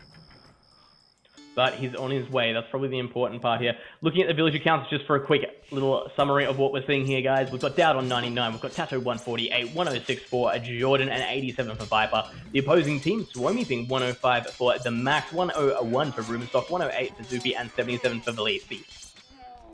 Yeah, so Velese has gone for like the low eco approach into plumes, it looks like, but he needs to be careful. Until he gets that mass of plumes, he needs to avoid eagles like the plague, and there are so many eagles charging down these Mongolian steps straight towards his base. Look at them charge. Man. They're just so effective at taking ground. Like, look at the map control it's brought them. Even then, Tato's walling off essentially half the map now as well. So they're not letting anything kind of change here. No, and on the north of the map, Jordan is starting to switch into Mangadai. He has forward castles. He's also got some camels as well. He's getting ready by himself. I hope he's actually receiving a little bit of sling from Tato. Otherwise, he might struggle if Max sends any camels whatsoever over to the north side. Crossbows, we know they get taken out quite effectively by Eagle Warriors. Not looking so good here, but the mass advantage might be on the favor of the Max. He is managing to take down units. Those Imperial Camels with a massive 160 HP. And of course, the reproduction here as well. He's managing to replay this very, very quickly. Zupi on his way up to Imperial Age as well. And Viper just in there. There we go. Yeah, this is going to be a little rough for Secret in the short term, I think. Because Doubt, he cleaned up the armies to begin with. But going forwards, not much is happening at this point. And there are quite a lot of camels out for Max. This is going to turn into a little bit more of a stalemate before it gets any better, I have a feeling. I feel like that, yeah. Yeah, there we go. Rubenstock's managed to wall off most of that top section as well, so we are going to see fully efficient Spanish trade in play. Jordan's looking for a way to kind of get in there as well. He's sitting there as the Mongols, ready to go. He's got his elite Mangadai out as well, so he'll be joining the fight very, very soon now. We've got basically, yep, there we go. Secrets trade coming up across the map as well. So both teams can be looking at a full trade boom. I'm wondering though, is Doubt going to switch into Plumed Archers sometime soon? Okay, he's researching fletching now. He's making more castles. I guess he's going to switch and like mix in Plumed Archers and Eagles at the same time? Man, that's a strong army composition from Mines. About as good as it's going to get, really. On top of this, though, look, we do have... Oh, man, Max is holding out so well. He's got so many Imperial Camels. On top of that as well with Velisi here, just sitting on this hill. They're going to hold it, but... Man, this massive wall through the middle of the map by Tato, I'm absolutely loving. Yeah, but Jordan is pushing back. Zupi. Jordan is pushing Rubenstock back. He's denying their trade. Rubenstock doesn't have enough at this point to defend, I think. The mix of Mangadai and Camels is probably enough if Jordan... Oh, but he gets Paladin at just the right time. Oh, boy. Never mind that. I think he might be able to win this fight now that he has Paladin. Paladin makes such a difference, and I completely agree. Jordan trying to get a castle up on the Come hill, back. though, however, if he can just stall to get that castle. Yeah, the one castle is nice. It's going to slow down their trade enough, I think, for Secret to start to push in. Because, like, Rubenstock's market is quite far away from the corner. It's a good screen and a half. Well, so we got the castle. Oh, man. This is brutal on the side. Over in the center of the map there, we are seeing a massive amount of plumes and Imperial Camels coming in against Stout's base. If he loses those castles, could be trouble in the long run here. But the Eagle Warriors, I don't think he's got enough there to be able to engage properly. And even then, they're moving in 1 or 2 at a time. So 3 kills at the moment for Suomi. This is a good stitch to be in. There's enough. The rest of it, there are walls everywhere. The problem, though, is, like, Valese has enough plumed archers that he can basically 2-shot Eagles now. So it's really difficult to try to push with Eagles anymore without Rams or Onagers or some other, you know, siege unit to try to leverage any advantages they have. Ooh, but Viper is swinging to the north to help out Jordan. That Imperial Camel upgrade, of course, going to help him out a whole bunch. He's looking at Paladins. Jordan just going to lead him straight over to Viper, and then he'll be able to take a little bit of a better engagement, and then push back into that top section. Yep, because Bex is over there as well, so Viper feels, okay, I have to come over and support my ally as well. Oh, man. I'm just so worried that these Eagles aren't really going to be able to achieve too much at this stage. That's a lot of trebuchets as well. Those castles for Doubt are falling down basically instantaneous. In comes the engagement. We've got the Imperial Camels moving in. We've got the Elite Eagles as well. Massive cluster here in the middle. I feel like I have to favor Suomi in this fight. Like, those plumed archers are just doing so much damage. Well, that's it. Viper's nearly already out of Imperial Camels. The Camels for basically the max working as a meat shield for the plumed archers. And, whoa, this does not look good. This does not look good. The castle looks like it's going to go down. So many trebuchets there as well. Viper is slowly starting to overwhelm that massive Oh, but the HP castle is +5 down. armor. They've done what is needed to be done here. I think that was Even if they lose still the a good army. fight. Yeah, taking down the 2 castles slows down Doubt's transition into plumed archers. I think it does enough. Oh, absolutely. And even then, look, there are no Eagles left. They absolutely dominated everything in front of them, and they've still got units. Look at this. The Max moving in with more Imperial Camels as well to take more of that damage. And Plumed Archer after Plumed Archer just streaming in. And probably the thing to think about here as well, Doubt's still missing the +2 armor on his Plumed Archers. That's all he's missing. And he's getting that right now. But interestingly, okay, Tato is in the game. He's building helms, he's building siege workshops in the north, ready to push towards Rubenstock's trade in the corner. Just mass helms Whoa, versus the that's paladins. That's not going to be good. If we check out towards the north, exactly that. We've got 2 sets of Imperial Camels. We've got the Max up there. We've also got Rubenstock there up against Jordan and Viper. Viper transitioning to the complete other corner of the map. Yep, and then in the middle again, not much is happening. No one has any siege, except for Tato with a couple of siege onagers. So they're sort of just sitting at the moment, just holding on, and the big push is going to happen in the north.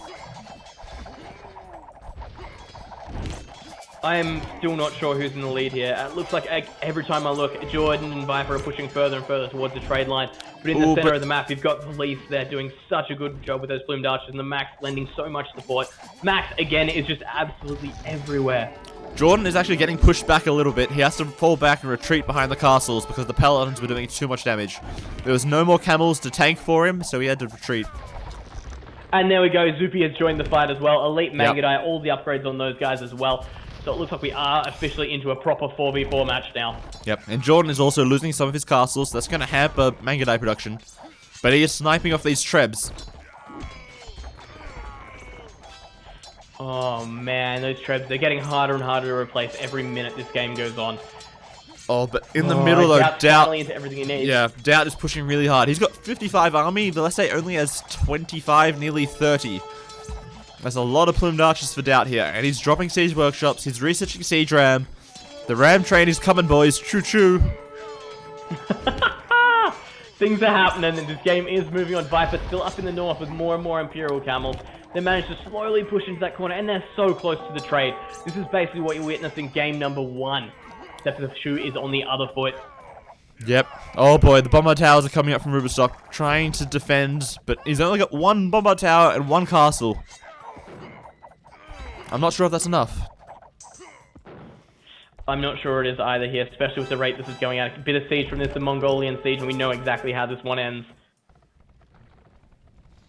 Oh, in the middle, though, look at this. We've got Doubt taking control. He's got a couple of trebuchets. We'll be able to take out the castle of Valise there. The elite plumed archers there, and Viper moving back to engage as well.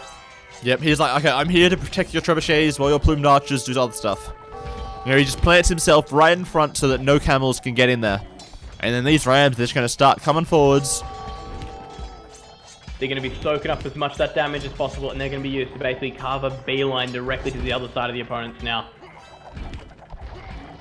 Oh god, the castle's down. Now Valese has to run back. His plumed archers are getting, I guess, surrounded almost if he doesn't move. And he's only down to... Okay, he's still got 4 castles. Okay, he is fine on production front at this time.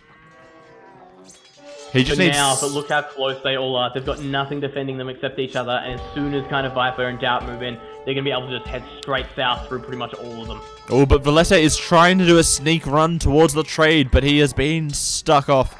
Here comes Viper. He's got his camels. He's got some rams of his own. And Valese has to retreat again back behind his walls.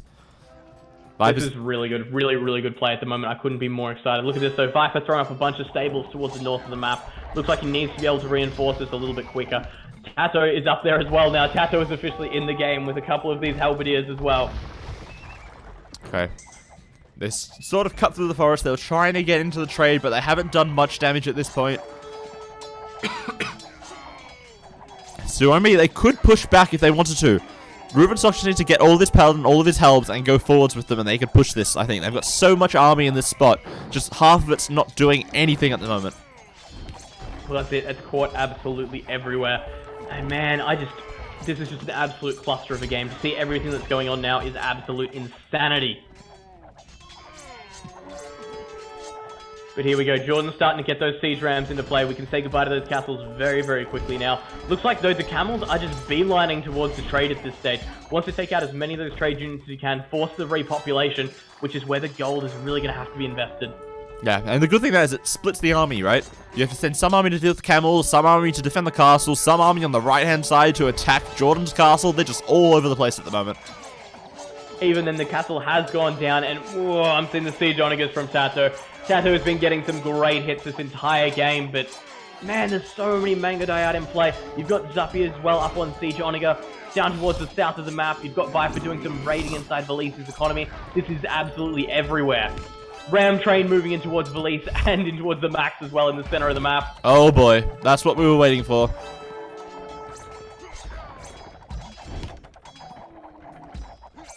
This is so many different pushes happening on so many different levels now. Even then, look at Zuppy towards the top of the map. He's finally pushing against Tato and Jordan and not making it easy. Every single second, Jordan's popping out more and more rams to try and deal with this situation, but this is absolute chaos. Yeah, the Zuppy I think he just needs some rams at this point. Like 4 or 5 rams to get in front, take some of the Mangadai fire, and then they can try to get a good engagement. At this point, every time they charge in, they kill a little bit, they lose a little bit, and then nothing really happens. They're not making any, forward progress. Whereas here, like Tato and Doubt's rams, they're pushing forwards, they're destroying some buildings, they're tanking for the plumed archers. It's getting there. Someone's getting an advantage here, and this is exactly what's happening. Secret is slowly but surely managing to push in the rams, like you said, making all the difference. And look at that, even Jordan's got quite a few rams out in play towards that top corner now as well. They will be taking down those reinforced gates. They will be pushing through, and man, those Mangadai are just so hard to deal with. Tato just pumping halberdier after halberdier into the fight, tanking as much damage as possible while Viper moves in and tries to take out the elite Mangadai. Yeah, but Jordan, he's just ignoring it. He's like, okay, Zuppy, you're down to the right. That's fine. Viper will contain you. Tato will help him. And I'm just going to push past these bombard towers with my rams and just go straight for the trade. That's it. If they can sit on top of this trade and just deny it for the slightest period of time, every single time, the amount of gold it costs the opposing team is ridiculous. There's nothing they can kind of do about it. We did see the Max tried to make a beeline over for the secret trade, but man, we had Viper there already ready to defend it. Yep, and Valise is trying to push really hard in the south corner. He's got his rams, he's got helms, he's got plumed archers, but Tato's got like 10 siege onagers sitting here. If Valise is not careful, they're just going to come in and just flatten everything in 3 or 4 shots, and then that push is completely dead. That's the worry. That's absolutely the worry. Oh, in the middle. Oh, Zuppy with the siege onagers. Oh, Doubt's plumed archers. Oh no. Oh no. Doubt. Oh, Doubt micro as always. This is, that will force him to retreat back. Some good siege onager hits there. Mongols are really showing how dominant they can be on this map. And even then, look towards the north corner. Oh, they've lost the markets. They've lost the markets, and look at this as well. You've got Jordan 23 pushing in, just moving quicker and quicker forward with the Mangudai, trying to kill off as many units as possible. The siege rams backing up, and Jordan moving forward, throwing up a castle defensively in the situation as well. Yeah, like once that castle's up, they're gonna have such a strong stranglehold on this north corner. Like all of Sumi's trade stopped for like a good 30 seconds there. All their trade carts, they're stuck at the back of their markets in the other corner. They're starting to send them off, but it's a short trade line, and it's not looking good at all. Like Valete is trying really hard to push, but he's just not getting anywhere at the moment. Everyone's trying to push and not getting anywhere. Really, the only movement we're seeing is in that top north corner as everyone runs down into the fight. And this is, man, the more and more Rams that join the party here, the more it's working out in their favor. Yep. We've got Siege Onagers backing this up. We've got 3 of the 4 players up here trying to do whatever they can. More and more goals being stolen, more and more territory being taken. And man, Jordan just doing everything he can to make this happen. Yeah, Jordan's playing out of his mind at the moment. He's just running all up and down that side of the map. He's even got some he's building a forward castle in like the middle of the map to push the other side of Rubenstock's base. He's got some Rams. Viper's coming with some camels as well, so they're going to do like a bit of a 2-pronged attack at this point. Trying to harass Rubenstock. If he breaks it up, he can't be everywhere at once. It makes it incredibly hard. And look at this, we've kind of got the rest of Sumo at this point has been pushed into the eastern third of the map. Doesn't make life easy for them. Trade just gets harder and harder. And man, look how close they are to the new trade now. There's a couple of bombard towers up, a whole heap of Mangudai to get through. But with some good Onager Micro from Tato, that could be very quick. Yep, and then Jordan's Rams, they're just destroying all those siege workshops from the north. But if we quickly look to the south, Valese, he's got a lot of army here trying to push through the middle. But the problem is, Doubt is pushing through the max. Without Valese there to help combat these plumed archer numbers, Viper and Doubt going straight through the middle. Valese is going straight to the corner, and then Jordan is in the other corner. There's like 3.5 different pushes happening at the moment. Utter chaos across the map, and everyone's managing to hold. Everyone's doing their best to get onto everything, and it looks like the push in the north corner, it's getting pushed back. They're surviving that one. Valise, however, down in the bottom corner, looks like he's going to get pushed back as well. The Imperial Camel soaking up so much damage, and some good Onager hits there from Tato as well. Yeah. And then while we say that, though, Max is losing a lot of ground in the middle. He's losing a lot of stables. These Rams are just going to destroy all of these buildings. They're even pushing north towards Zupi as well. They're going both ways. Oh, man, Zupi has so many villages on wood here that could be cut off. Oh, the stone walls. It's not going to be enough. It's not going to be fast enough. He's trying. He is really trying, but I don't know if it's going to be enough. Look at this. We've also got Doubt about to jump into basically the economies of all the players. Can actually just run all these plumed archers into the trade if he does want to. 5 HP, down goes the house. Yeah, Max's camels are there, but... Right, if Max is up there, then who's defending Max's base? Nobody at the moment. That's it, and the rest of Doubt and Viper's army pushes in across that section. You can't be everywhere at once. It's about basically just saving as many units as you can, as effectively as you can. Yep, and like Zupi is also pulling some of his Mangudai to the south, it looks like, to try to combat this threat in the middle. How do you continue to fight like this? It is just chaos across the entire map. Even Valise down towards the south is finally getting pushed back. We've got those Imperial Camels, again, with the Onagers doing such a great job. Yeah, there's Tato's Onagers everywhere. Like, I'm not sure if he's watching them, if they're just firing automatically, but man, he's doing so much damage to ranged units everywhere. Man, even the raiding now, it looks like Secret are in a really good form here. Look how many Mangudai that is for Jordan in the top. That's just insanity to look at. Combine that with the Siege Onagers and the Halves you've got from Tato, that is a force to be reckoned with. It's just a matter of picking the opportunity to go for it. Yeah, even that's then, it, exactly. we've finally got the Max cleaning up the push in the center. Cleaning up, yes, but like they're still in a bad position. They've got less than, a third of the map at this point in their control, so they're going to run out of wood at some point. Their trade line is not ideal. Right, they're trading for 87 gold. Tato is trading... Spanish. Yeah, with Spanish. Tato's trading for 122. Right? If they didn't have Spanish, they'd be dead already. But it's still really not looking good at this point. Come on, though. Let's go, Jordan. Siege Onager on the way. We know what he's up to. Siege Oh, boy. Workshop's getting thrown down on the front. Valise, man, he's managing to hold his base. Everyone's managing to hold their bases just. Secret still by far has the map control here, but, man, the pops are getting lower and lower for everyone. Doubt only on 140. The problem is, like, Doubt's army is so cheap, right? Making eagles and making plumed archers, they're so cheap on resources. You can quickly get back up to population without a ton of resources, right? You just need a bit of a sling from one of your allies, you know, 500, 1,000 gold or something like that, and then you're back up to full pop pretty quickly. Oh my god, just look at the Suomi trade. I would not call that efficient at all. There's Oh not too no, much it's, you can do about it. they're getting stuck everywhere. Every time they go past the TC... Okay, so it's mostly at the front end, up near Rubenstock's base. Past that TC, really, it's really starting to bug out. Oh, I just don't know what can be done here. I don't know. We've got a massive army from Rubenstock and Zupi sitting in that trade line, and all they can do is just wait for the inevitable push to come forward. The trebuchets are slowly just going to push in against the bombard towers. The onagers are slowly going to cut through all the wood, cut through all the remaining units that kind of move forward here. And that's just so many elite Mangadai, so many. Jordan's been so cost effective with his units. Oh, but look at Rubenstock's army. He's got 100 army, and it's all just sitting there doing nothing at the moment. Right? He's got... What do you do with it? Like, charging is suicidal, but sitting there is, like, a bit of a waste, right? Okay, no, he's deciding to charge. He's changed his mind. He's thinking about it. Here we go. All three players. We've got Max on the front line. There comes Rubenstock, but Rubenstock backs up. The Mangadai behind. This has been not great, Sid. The Siege Onagers versus the Helms are just shredding them all. Oh, this is not good. And, Doubt is pushing again through the middle. Doubt and Viper, they're taking a big hill. Destroying more of the stables from Max.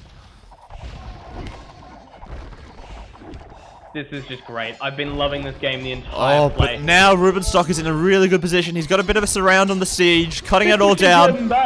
They're going back in. He's lost half of his army, but it's probably the half that was mostly Helms. That's fine. This is great. This is great. Rubenstock's managing to push most of this back at the start. However, Helms are holding them in position here while the Mangadai basically just gun them down. We need those onagers. Come on, Zupi. You've got them there. Use them in play here. Yep. Get some good hits on the Mangadai. Clear this one up. We need you. It's all up to you, man. Oh boy, but Doubt is still pushing really hard through the middle. They're sort of cutting off Valese from the rest of his allies at this point, which is really bad. And even some plumed archers heading towards the trade line. Oh, Doubt is just the absolute spearhead of this push here in the center. Look how close he is to the Max's economy. All they need to do is move forward. So many Imperial camels from the Max, but again, be careful of the Siege Onagers, be careful because it looks like the lease is about to be cut out. Yep, he's trying to push in the south. He's gone... he's made a little bit of breakthrough, but there's still a castle, there's still walls in the way. And he's stuck here just shooting these archery ranges. Exactly, the trade is still very well secured for Secret. Oh boy. And Doubt's plumed archers, they're almost in the trade line now. They're being chased by some of Valese's, but... No, don't stop there. Don't attack the house. What are you doing? No, Doubt. Go for the trade line. What are you doing? Oh, do it. We can't afford this at this stage. This is getting so close. So close. I'm stressed out enough as it is. Oh, but the quick wall from Max. Okay, the house is on 130 HP, but I think the plumes are all going to die now. That was key.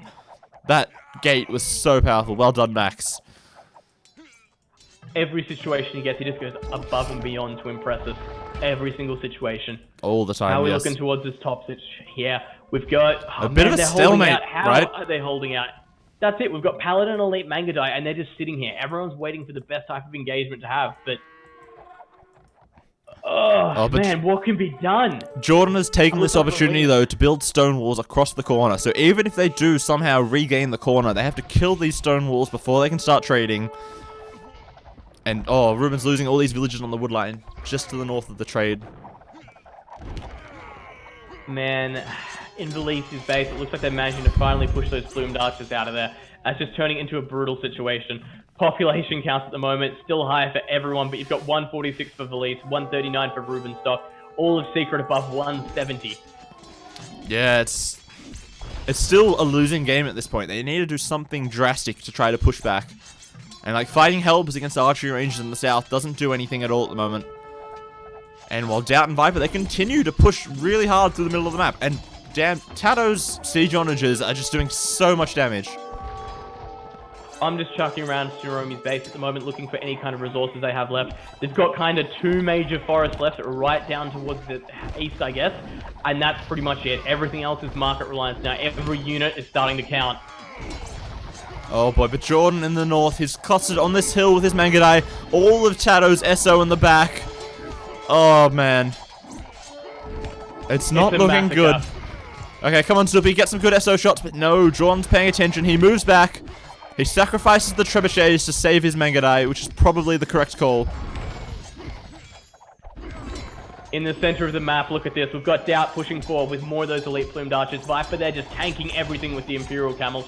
Tato's there as well, backing it up with Siege Onigas. There's not too much Valise he can do about this.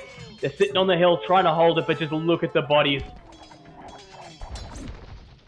Oh, and Valese is sending a lot of plumed archers towards Secret's trade, but as far as I can tell, they are all walled. So those plumed archers aren't going to do anything at all. They're just sitting next to some archery ranges instead of, you know, defending one of these pushes or trying to go raid somewhere. They just sit here, doing absolutely nothing. We've got Secret nearly on top of the trade in the north side. Again, taking out the markets. Only 1 remaining. We do have Jordan moving in with his elite Mangadai to do pretty much as expected. Take out as many of the trade units as possible. Sitting just without a reach as well. This is really well played on his behalf.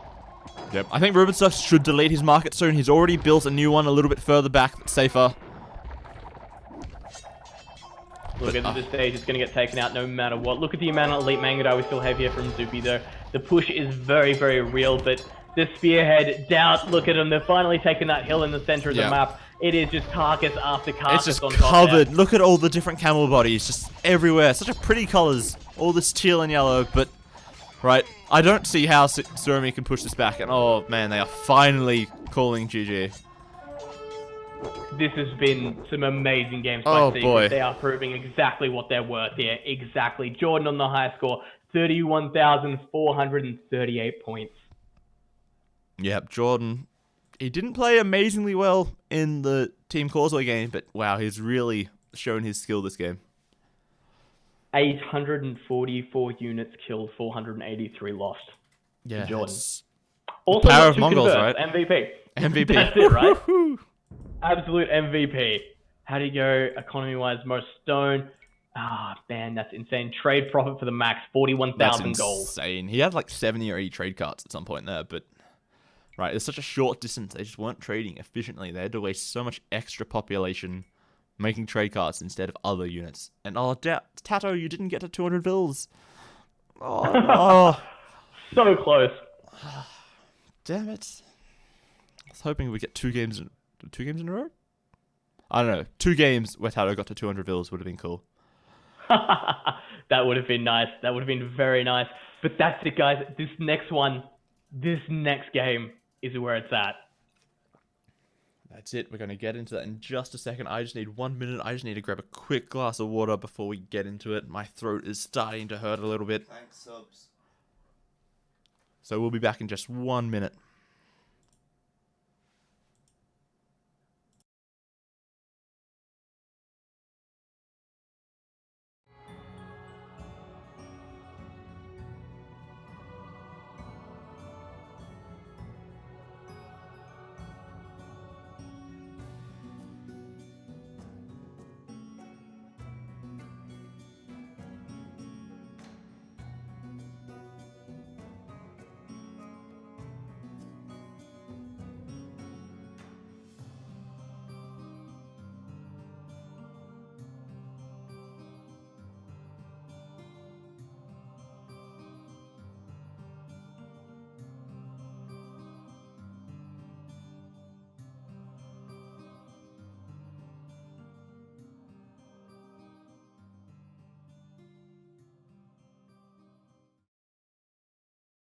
Okay, quickly, just before we get back into the game, got to thank a few people for subbing. Thank you, Hamuel, supporting the team, getting the spam your own emote now. Koi, I hope I pronounced it right. Thank you for subbing. Monolith27, thank you for subbing. And Cluttersaurus, that is a cool name. Thank you also for subbing. Okay, we're going to get Turkman back in here in just a second. And then I think we're going to start right into the final game of this grand final between Suomi and Secret. Oh man, we were hoping for a 5-game series. Suomi started out so well, and not saying they've fallen down, just saying Secret's really brought everything to the table. That's it, exactly. Are we going to see Secret come back with the reverse sweep? Or will Suomi manage to take the final game and secure their early lead that they managed to attain? That's it. It's going to be so bad for Suomi if they don't manage to take this one. But at the same time, you've got to earn it. You've got to earn it. That you do. You got to get in there. You got to do, what you got to do exactly. You have to push in. You have to Do what you got to prove do, man. that you can earn the victory. All right, let's get into this game. I'm excited. Game 5. This is for the victory. Final game. Everything is on the line. We are on step. Okay, here we go. Okay, we have Zupi as the Ethiopians. He is Max's pocket. Max in the flank as the Franks. Over on the other side, we have Velese as the Chinese pocket, and then Rubenstock as the Burmese flank. In the south as a red, we do have Doubt as Chinese. To his right, we have Jordan 23 as the purple as Huns.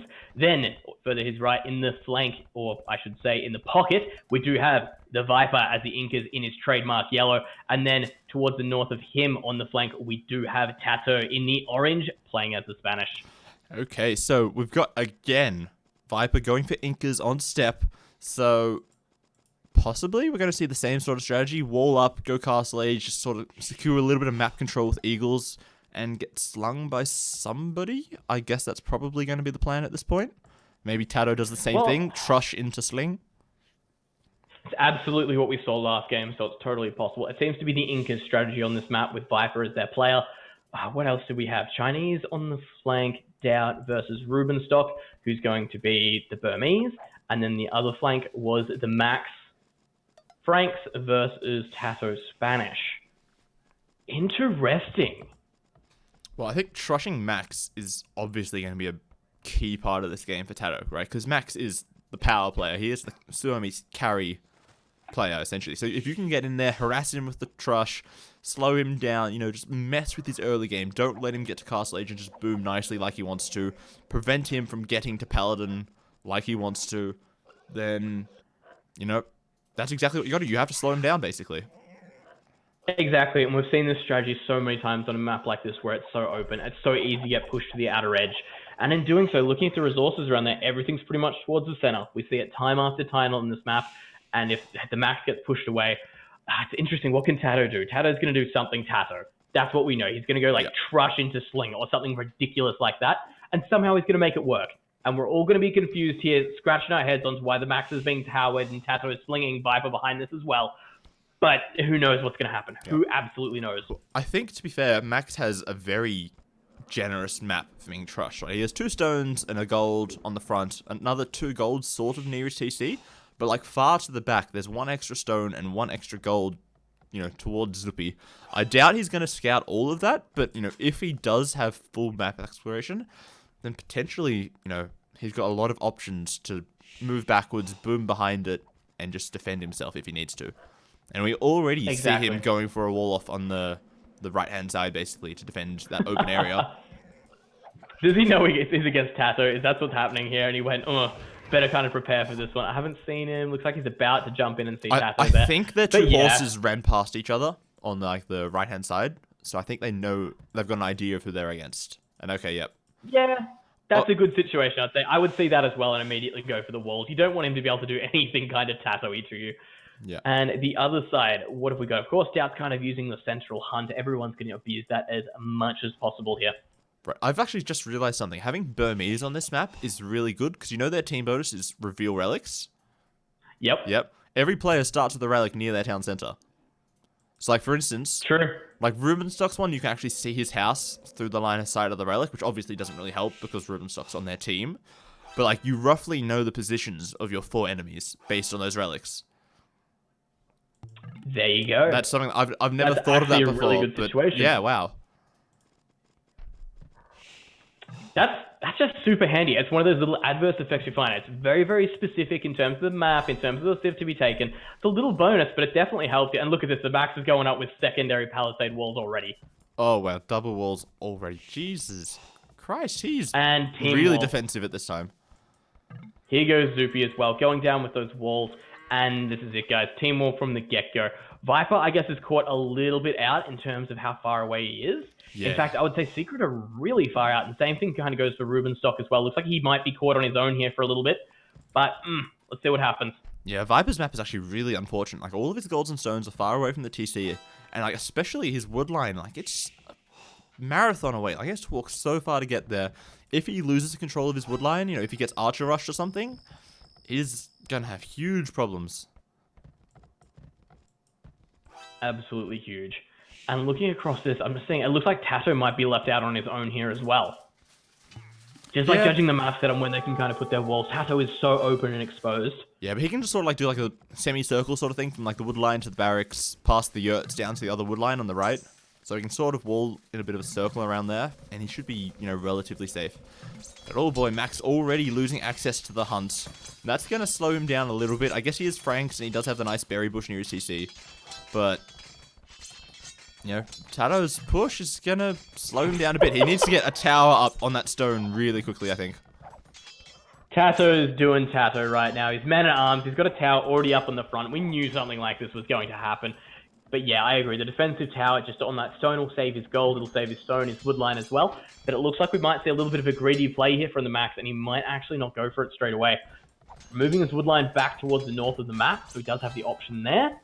But man, I think we expected something from Tato like this. Yeah, the problem for Max is he's still Dark Age. Like, he's really, really slow up. Like, I think he's obviously trying to do just a straight fast castle with walls. And this is going to do maybe just enough damage to prevent him from easily doing that. Okay, the 4 villagers, are they going to start building a tower? Or he does not have enough stone for the next tower? If he could build the tower within range of the gold or the wood line, that would be a big problem for Max at this point. But I think that would have been absolutely beautiful. Max will be able to get up, drop a stone wall, drop some towers very quickly. Yep, instantly to the tower. Hopefully a stone wall as well, just to stop them breaking through the palisade wall. Oh, that would have been nice. And there we go. Zupi is already slinging the Max as well. Okay, so Max will be up at some point. He's already got the food and gold. He just needs the wood to build buildings at the stage. He's just dropping a barracks, so he's a little bit far away, but it's okay. He'll get there. On the other side of the map, though, we have Ruben Stock with man-at-arms, Vilese with scouts, and Jordan with scouts as well. They're sort of just running around the middle a little bit. Doubt's got archers, but he's just, you know, camping inside his walls. Jordan, you'll be fine, man. Just defend by yourself. I'll just chill out here, start massing some archers, and then I'll come out and save you later. Exactly. And looking around here as well, Jordan doing some best here to scout micro everything as much as possible. He's got Valise there. He's got Ruben Stock there with a couple of man-at-arms as well, plus the spear, so he doesn't want to engage this one directly. Ooh, there we go. Viper on his way up to Castle Age. Yep, I guess Tato maybe switching to the sling afterwards? Is he continuing to trust? Yes, he is. He's even stonewalling in the gold around the front of Max's base. That is a little bit evil. This is for the game. Nothing is evil. Go for it. Yep, fair enough. Oh, but I don't like these these walls from Max. He's building houses and palisades just to stop the trush from going in. The problem is, like, he can just continue to walk around the back of the map, get towards Zupi's base, and that might be a problem later on. Like, if I was Max, I would have just mined enough stone to make another tower. Just to be safe. Okay, no, he is making another tower. I guess he got slung a little bit of stone. Alright, he's playing it safe. This is good. No one can afford to take those risks right now. And that's the thing I'm looking at here. I'm looking at anyone trying to take any unnecessary risks. Even then, look at this. Jordan's just taking the hits he can. He's moving out. No one's kind of taking too much of an advantage. Doubt's trying to help him with his archers, but of course the scouts can be so much quicker. It's hard for them to kind of choose a point to engage. Yep. And Ruben Stock's actually playing really defensively at the moment. He's already dropping 3 towers around his base. 1 on his goldstone, 1 on the wood, and another one to defend his berries and farming eco. And I think this will just make it up in time before Doubt's archers get here. I think. Yeah, that should be fine now. Oh, even then, I'm looking at Viper. Viper's got 2 barracks towards the front of his base. He's already getting Eagle Scouts built. He's rallying them towards the Max as well. So the Max, it looks like he knows the Max is the one that's going to potentially do this. So let's make it happen. And that Drush is in the back as well. So he could potentially open up this wall like it already is on this right side. Keep it open. And then probably the big thing is he can just run around the back straight to Zupi, as you've said. Yeah, I think like just 4 or 5 Eagles into Zupi's economy, onto the wood line, onto the gold, something like that. It's just going to really screw him up. right? Because we saw how that happened to Sumi the first time, the first game against AM. A couple of units got in, harassed the Slinger, and then they basically just fell over and died as the game extended. So in this case, they just need to prevent that at all costs, I think. And funnily enough, Viper is pretty much the only player who's really heavy on taking the deer in the middle, right? He's even the guy who does no feudal aggression whatsoever, and he has 4 mills advancing all over the place, taking all the deer he can find, and nobody tries to raid him whatsoever. Right? Hey, it's a massive eco boost. Everyone understands how good the deer is for you. It's free resource, it's gathered faster. If you can keep up on it, but it looks like Viper's plan has changed. The Eagle Warriors are now being rallied over towards Rubenstock. Ooh, that could be a problem. But Rubenstock has walled in his wood line, so he should be fine between the tower and the walls that he's got up. His TC, he's got the tower as well. He's got 2 towers on his golden stone now. I don't think a lot of damage is really viable at this stage against Rubenstock. I agree entirely, entirely. Ah, man, I'm just looking through at the moment, and I'm really surprised Viper hasn't tried to get back into... Like, they know the gap's there, right? Tato knows it's there, or does he not? I'll have a look in the Fog of War and see exactly what's up. Oh, so he doesn't. Tato has, like, no scouting information whatsoever, so they don't know they can actually go through this gap here. That's the reason we haven't seen it. That's the problem. Like, you would think you send one villager and some outposts, or like even your man-at-arms, wherever they've gone to. Like, they just walk in the middle of the map, just doing nothing. They could have scouted around, seen what was happening, but instead they're just letting them safely sort of boom behind this. Max has got his 3rd TC coming up. He's got 2 stables. He's got knights running towards Jordan's base. Oh, Velisse is actually also near Viper's base as well, but a little bit too late. I would have preferred it for those scouts to come in here, like, you know, around minute 14, minute 15, and try to find the villagers in the middle of the map hunting the deer. I am worried about Jordan's goal, but there we go. He gets the walls up just in time. Doubt. Are we looking at an overchop there? There's 60 wood left on that tree. Hopefully he notices in time. And then on top of that as well, we've got the scouts from Velisse on top of the Eagles of Viper. We know the Eagles of Viper should be alright. And there's the house, the wall off with the gates as well. Just making sure that no units are just taken out that don't need to be, really. Yep, that's it exactly. Just taking it safe where they have to. Not taking too many risks. And oh, actually, Doubt's archers have managed to get a couple of build picks in Rubenstock's space, even with the towers that he has.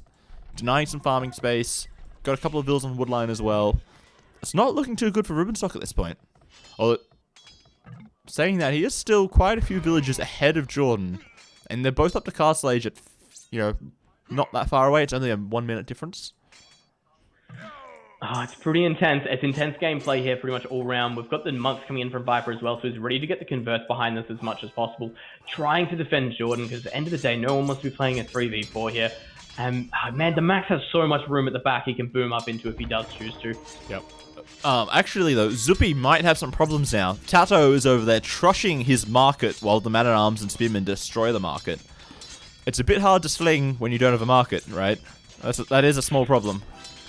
That's a very good point, actually. A very good point. And this is, Oh, Max. I guess, using as part of the wall up at the start. Is Max going to get here in time?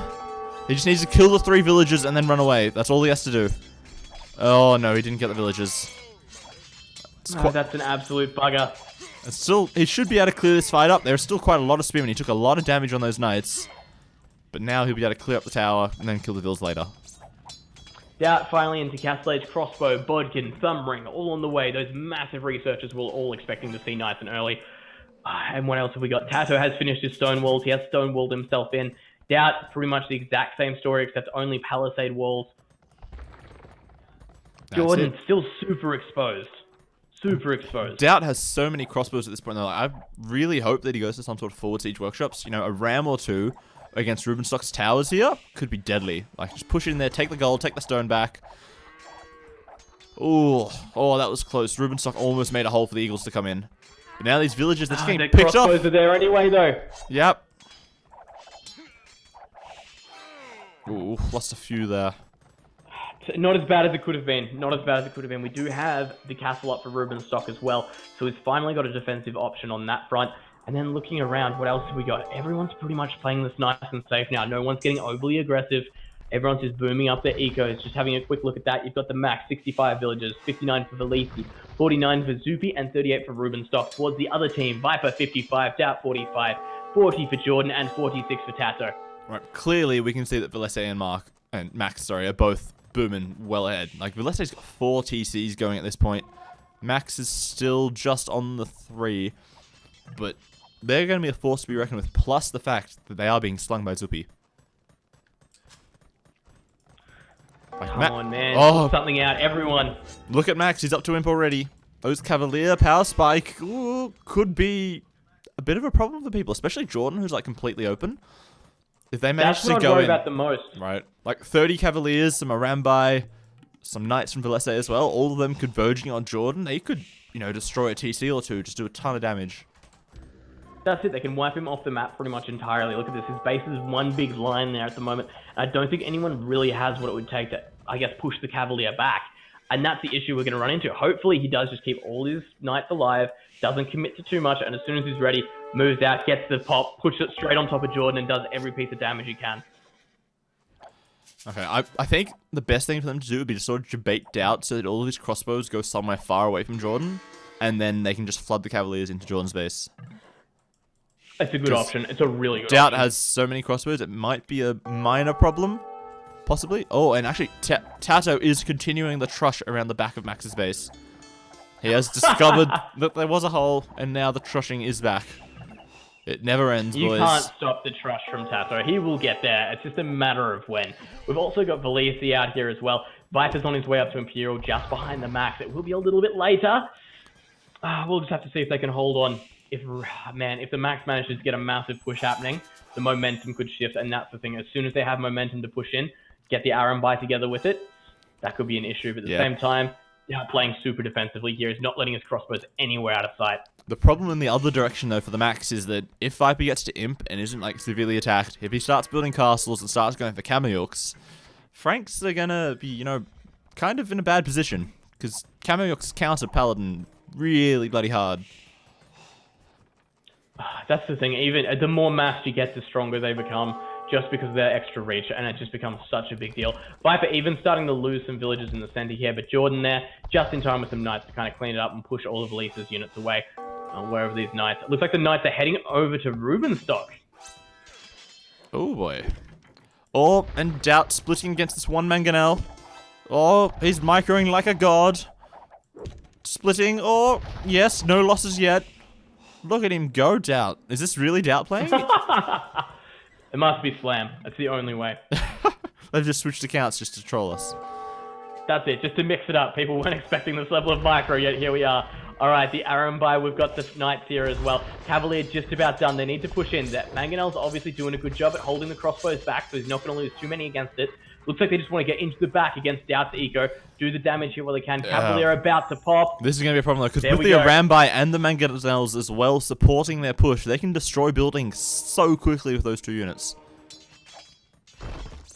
Trying to Oh, get but the converse against these Mangonel's guys. getting sniped by Jordan. 3 sneaky Knights came in the back and just gone. There go the Mangonels. Jordan MVP. Yes, go Jordan. Get some AoE Jordans in the chat. Look at all these idols at the back for Doubt. They're about to be discovered by the Cavalier as well. Oh no. Oh, the they're just- Arambai moving in as well. They're just sitting there. Oh, no, Douse, what are you doing? Even Viper noticed them and flared them. Oh, no. jeez. Like, look at Doubt's KD now. It's 12 to 45. What? Down to 48 villages. That's brutal. Okay, and these Eagles, That is- there's a lot of elite Eagles now. Max and Roomstock have to retreat, but I think they did enough damage there. They've just completely gutted Doubt there.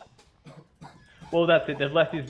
Man, he doesn't even have villages inside that town center there. They were all taken out. A couple against this. Look at the amount of idols as well. This is 49 villages, 21 of them idle. Not a good sense to be in. And there's still Cavalier in the back doing damage wherever they can. Yep, the problem is that these Rambai have been trapped inside Doubt space. He's going to try to micro them as much as possible, kill whatever he can, but if he gets trapped by the crossbows, they're just going to get absolutely massacred with their low pierce armor.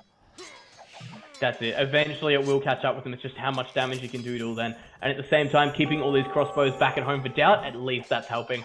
Doubt is on his way to Imperial Age as well, so he has that win. And look at this, a couple of Cavalier inside Jordan's base now as well. Like we said, just trying to do the damage they can. And even now, we've got a Caparam moving against the north of Tato as well. A couple of Cavalier there. Looks like he just needs to get the push. He needs to get in and do the damage. Jordan 23 on his way to Imp as well. The problem, though, like, yes, Doubt's up to Imp, but he's only got 50-odd villages, right? He's got basically no economy. So he's either going to need to be slung if he wants to afford, you know, Arbalest, Embracer, and Chemistry, or he's just going to have to sacrifice and not do some of the upgrades simply because he's got no eco at the moment. Oh man, Right. And look at all Valese is coming forward to the middle of the map with castles and Truconus. This could be nasty either way. There's a lot of crossbows coming out and a lot of knights as well. That is a very ballsy castle from Valese there. I don't think it's going to go up. No, okay, yeah, good man. He decides, no, let's get out of here. There's too many Arbalests. Definitely a good choice. So many Arbalests from Doubt as well, and it's Chinese. Awesome play from him. Oh, but Max... Towards the eastern side of the map. Max Look at all these Cavalier. An elite throwing axeman as well. He has the counter. Got the counters. Yep. The problem is he just needs to get some trebuchets down here to take out the castles. Oh man, Viper's already spec'd into Halberdier as well, so he will be in a situation where he can defend against the Max. But of course, the throwing axe is going to absolutely cut them to ribbons. Yep, Max is also doing Paladin and Elite Throwing Axeman. The sling is really paying off. He's got so much economy, he's affording one really expensive unit, one kind of expensive unit, which complement each other so well. He's got forward castles popping up through the middle of the map, securing more gold. Oh man, I don't even know what's going to happen from here. I have no clue looking at where everyone is. Someone just needs to find an opening and they just need to absolutely hammer it. The Elite Eagles from Viper just jumping around the map, trying to find any situation they can to do some raiding. And Doubt's there as well with the Arbalest. Looks like they've got a plan. They're moving together. Oh, yeah, that's a lot of military charges through the middle there. Okay, no, Max. Okay, yep, Max and Valese, they know what's happening. They're coordinated. They're running around together, trying to bait the Eagles into a trap with the Truconus. Man, what can you do behind this? I'm still looking at Jordan and he's still so exposed. That's probably the biggest thing I'm seeing here. All Viper in the middle of the map as well has all these military buildings, whereas pretty much all of Suomi, look at their bases. They're all so closed off. I'm just worried someone's going to run in and just kill a bunch of Jordan's villages and just get out of there before they even lose anything. That's definitely possibly going to be a problem. Let's see, how is Doubt doing back at home though? He's starting to rebuild his Arbalest numbers. His economy is starting to build up, and he's dropping a castle. I guess he wants some trebuchets to try to push back against Rubenstock. So he looks to be relatively safe at this point, with all of his Arbalests on the other side assisting the Viper. Ugh. What's going to happen here? What is going to happen? We've got, towards the front as well, the Arbalest joining in with the Elite Axe, with the Elite Eagles there. The Paladins being forced back, so Viper, it looks like we might be seeing a change in the wind on this eastern side. Taking down those castles slowly but surely. Jordan, he's up to Cavalier. He's got Paladin on the way, so he doesn't want to lose too many units here. The Aaron and the Trupanu, of course, going to push them away. But it looks like Doubt might actually be about to be cut off here. Might be, but the thing is, though, like, these Arbalests, they counter Throwing Axemen really well, and Max only has a single castle, so he can't make a lot of Throwing Axemen quickly anymore. But, oh no, here comes Valese. All of the Truconus in the back, here to support them. They've taken a very long walk all the way around the map, but they made it here in the end. And they're here just in time. We've got Zupi up to Castle Age now fantastically as well. He finally gets there. Yep, starting to set up trade, dropping some extra TCs as well, trying to build up his economy, and then he'll switch into, I assume, Arbalest later in the game. The Paladin numbers, even for the Max right now, are really increasing. We've still got Zupi on nothing whatsoever, only 79 villages. Yeah, but on the left-hand side, though, they're starting to prepare a push. They've got some siege rams coming up. Valese's got another forward castle. These Trukonu and Aramba, I doubt, can't deal with this by himself. And my game is lagging quite a bit. We okay? Game's not working. Oh. Stream still working? I'm just lagging out a ton, it seems. Dropping all the frames. I can't even hear Turkman talking.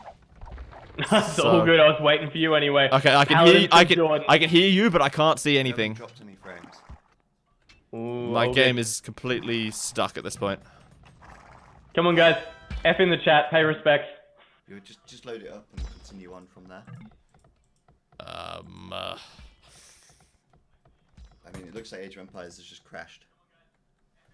Because you've not dropped. Jordan doing his best at this stage, pushing in with more of those Paladins, trying to defend Doubt. So it's the stream, the PC. I know you guys can't see it, but it's amazing. We can't see anything. We're stuck looking at some Trukonus staring at a castle. That is all. Do you want to refresh, or do you want me to keep casting? I don't know, because we can't really refresh because we're not dropping any frames. It's just the game is sort of stuck. I can hear stuff being attacked. I just can't see it. Like, it looks like Age of Empires is just completely crashed. But not crashed, because I can hear it moving. I just can't see anything happening at this point. Well, this is a hell of a game. You guys are missing out. Yeah, I know. Like, it's got to be a good game, right? It's the final game. It has to be good, but... That's it. No spoilers. I think, can you just pause for a second, and I'm just going to load into the game manually, and then try to catch up. Absolutely. I am currently at 43:46. Okay, I will be back in just a second. No stress at all, my man.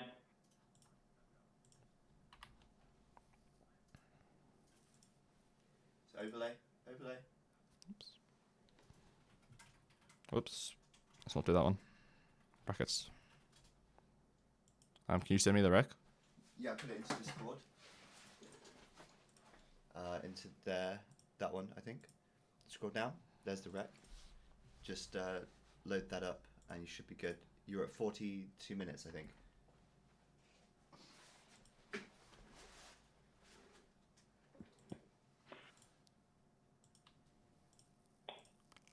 Okay, we'll be back in just a minute.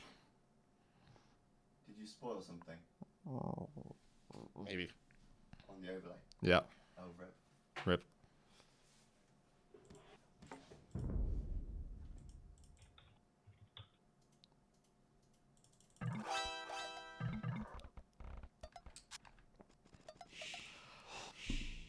So, Turk, you're still at, what, 46 minutes-ish? I'm at 43:46. 43, okay. I will be there in just a Let second. me know as soon as you get close, and we'll keep going.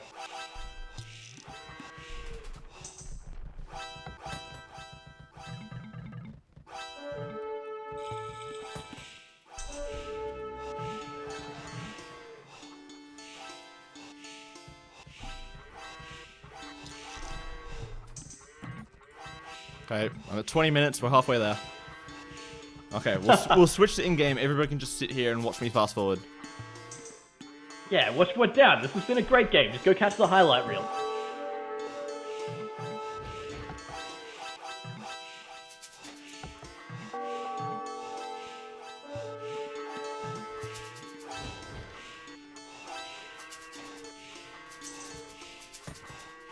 There we are. The overlay's fixed. I hope everybody enjoys looking at the paused game while it fast forwards.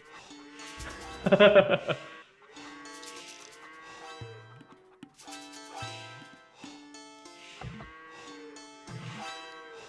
we're at 30 minutes. We're nearly there.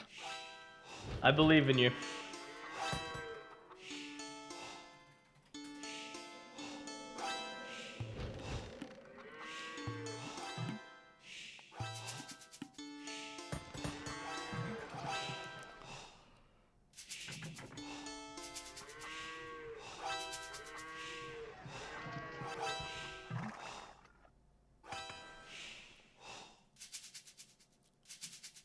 What speed is this? This is like a minute every 15 seconds.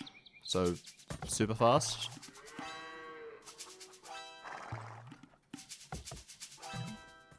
Okay, I'm at 40 minutes. We're nearly there.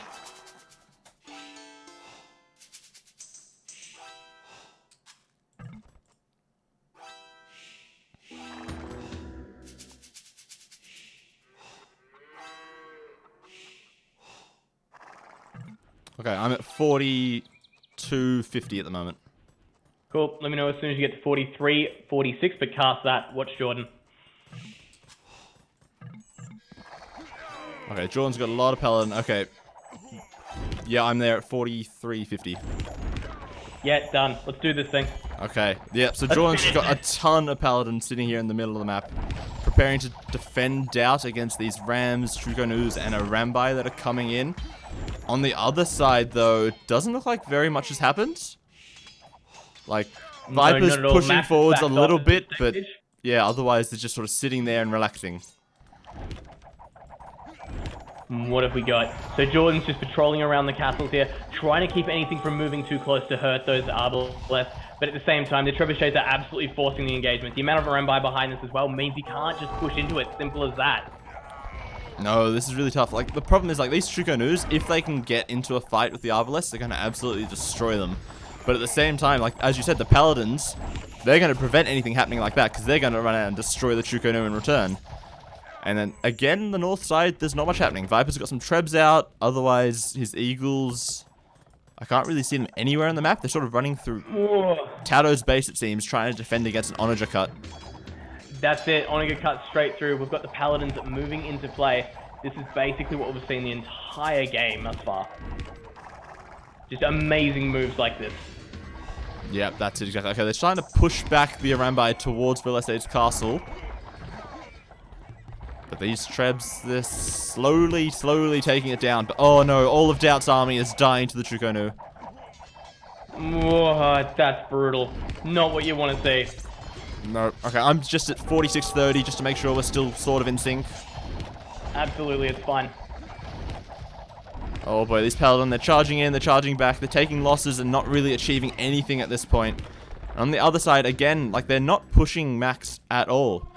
He's just massing army, getting ready for a big push of Paladin and Throwing Axeman. He's going to get to 60-70 army soon, and then he's just going to run out and just destroy someone. That's it. Jordan's numbers are just slowly getting taken down further and further, and this is where the issue seems to be. There's Arambai. They just pack such a punch. 19 damage is insanity to think about. And every time Jordan tries to engage, look at this. The Arambai, they cut them down so quickly. Yeah, he's charging forwards. He takes a couple losses, then he runs back. And like, he hasn't even managed to take down Velestage's castle, which was the thing that he was looking for. Otherwise, Doubt, he's got a little bit of army, but it's not really doing anything at the moment. Just sort of sitting near his TC. Should come over and try to help out a little bit. But oh no, there's more siege rams. There's onagers coming in from Zupi as well. What's Xing in the north? Not much is happening. Still, Max is just massing army and chilling. All the action is in Doubt's base at the moment. That's it, and we'll see if he can survive this onslaught that's pushing in. Like you've said, you've got the onagers there, you've got siege rams, we've got Arambai. Everything you can expect to see, and the biggest massive Chukunu. This is going to be nearly impossible to push into. Yeah, at the moment it's not really doing too much, but it's when it moves, it's going to be deadly. And Jordan's coming around the back, trying to get in somewhere to help out, but there's not much he can do versus this much sheer damage output. Like, they need onagers or, you know, scorpions or something that can just flatten a huge chunk of Arambai or Chukonus. Until then, they're just going to get destroyed by so much damage. Doubt's producing onagers, but it's just not enough here. The mass is just too much. Jordan can't take an engagement here, because every time he runs in, he just takes too much damage. No, that's it exactly. Like, before he even takes a fight, he loses 5, 6, 10 of his numbers. And then once he gets there, half of them don't even attack, because, you know, he's versus ranged units. Okay, Viper's switching into Slingers and Kameyuks. Again, they're trying to push forwards a little bit, but Max is now pretty confident in his position. He seems to be sort of pushing forwards a bit with some castles, it looks like. Ooh, Viper's got those Kameyuks out in play, though. Yeah, there's lots of helps, lots of Kameyuks, but there's still the Throwing Axeman and the Paladin, you know, they are Paladin. But, oh, actually, no, I say that, and then immediately a lot of Paladin just die instantly in the front. Well, rip That's that. gonna happen. Yep. And even Tato's in there with some Spanish monks trying to get some conversions. Just trying to be useful where he can. That's how it works. That's what Tattoo does. He fills every gap you can find. And the Arambai versus the Paladin in the bottom for Jordan. Oh, yeah, it's not looking good. Okay, these are Arambai. They're in there. They're picking off the onagers really quickly. They're destroying the siege workshops. Jordan's Paladin, they're still doing nothing at this point. There's nothing they can do. There's so much army against them that they are stuck. Unable to help at the moment, really. Oh man, what do you do about this? What can you do? The Max, again, just pushing so well on his side there. You've got Jordan doing his best to hold this, but look at the amount of Chukunu. How can you push into that? Without trying to wall off the trade, but it looks like this might be it. You can't possibly push into this much army without onagers or siege rams or, you know, something like that. And yep, Doubt's starting to get this wall up, but it's not going to be in time. Like, these Arambai can pick off the villas and then run away again. That's exactly it, and that's the problem we're going to run into here, just time and time again. Yep, they're trying to push in again. Here comes the huge army of Chukonu, a forward castle from Ruvenstock. I guess they're going to kill off the last remaining portion of Doubt's economy in the south little corner before they get to the trade. But it seems like a foregone game at this point. I don't see how Secret can push back this huge army, while Viper on the north side isn't really achieving anything at all. Well, that's it. All he can really do is sit there and hold, and even then he's slowly losing ground. As for the trade, however, it seems Secret not looking so flash. No, it's not good. Like they're going, oh yeah, they're starting to push through the wall here. They've kept it open. The Arambai are going in, and all of this trade gets clustered through this one little tiny passage right next to where the Arambai are. And oh boy, this trade not good. I think this is your GG moment right here. Yeah, Vipers tried to come over with a couple of Kamiyuks, but they just instantly got shredded by SO and Elite Truco News. And oh boy, there's even Halberdiers here for Rubenstock. How do you deal with this? Jordan had those paladins for so long, but there was nothing they could do at all. No, he's just unable to charge in there. And Max, yeah, Max is still pushing again. Even with Mass Paladin versus Kamiyuks, Halbs, and Monks, he's still making the difference. That's insanity. Absolute Oh boy, insanity. and look at the trade now going down. They're just fully camped right across the middle of the trade line. And yep, there is the GG called. That's it. Look at the amount of units that was in there. There was no way they could stop that amount of army. Between them, what have we got? We've got 33 military for Viper, 49 for Jordan, 34 for Doubt, 9 for Tato.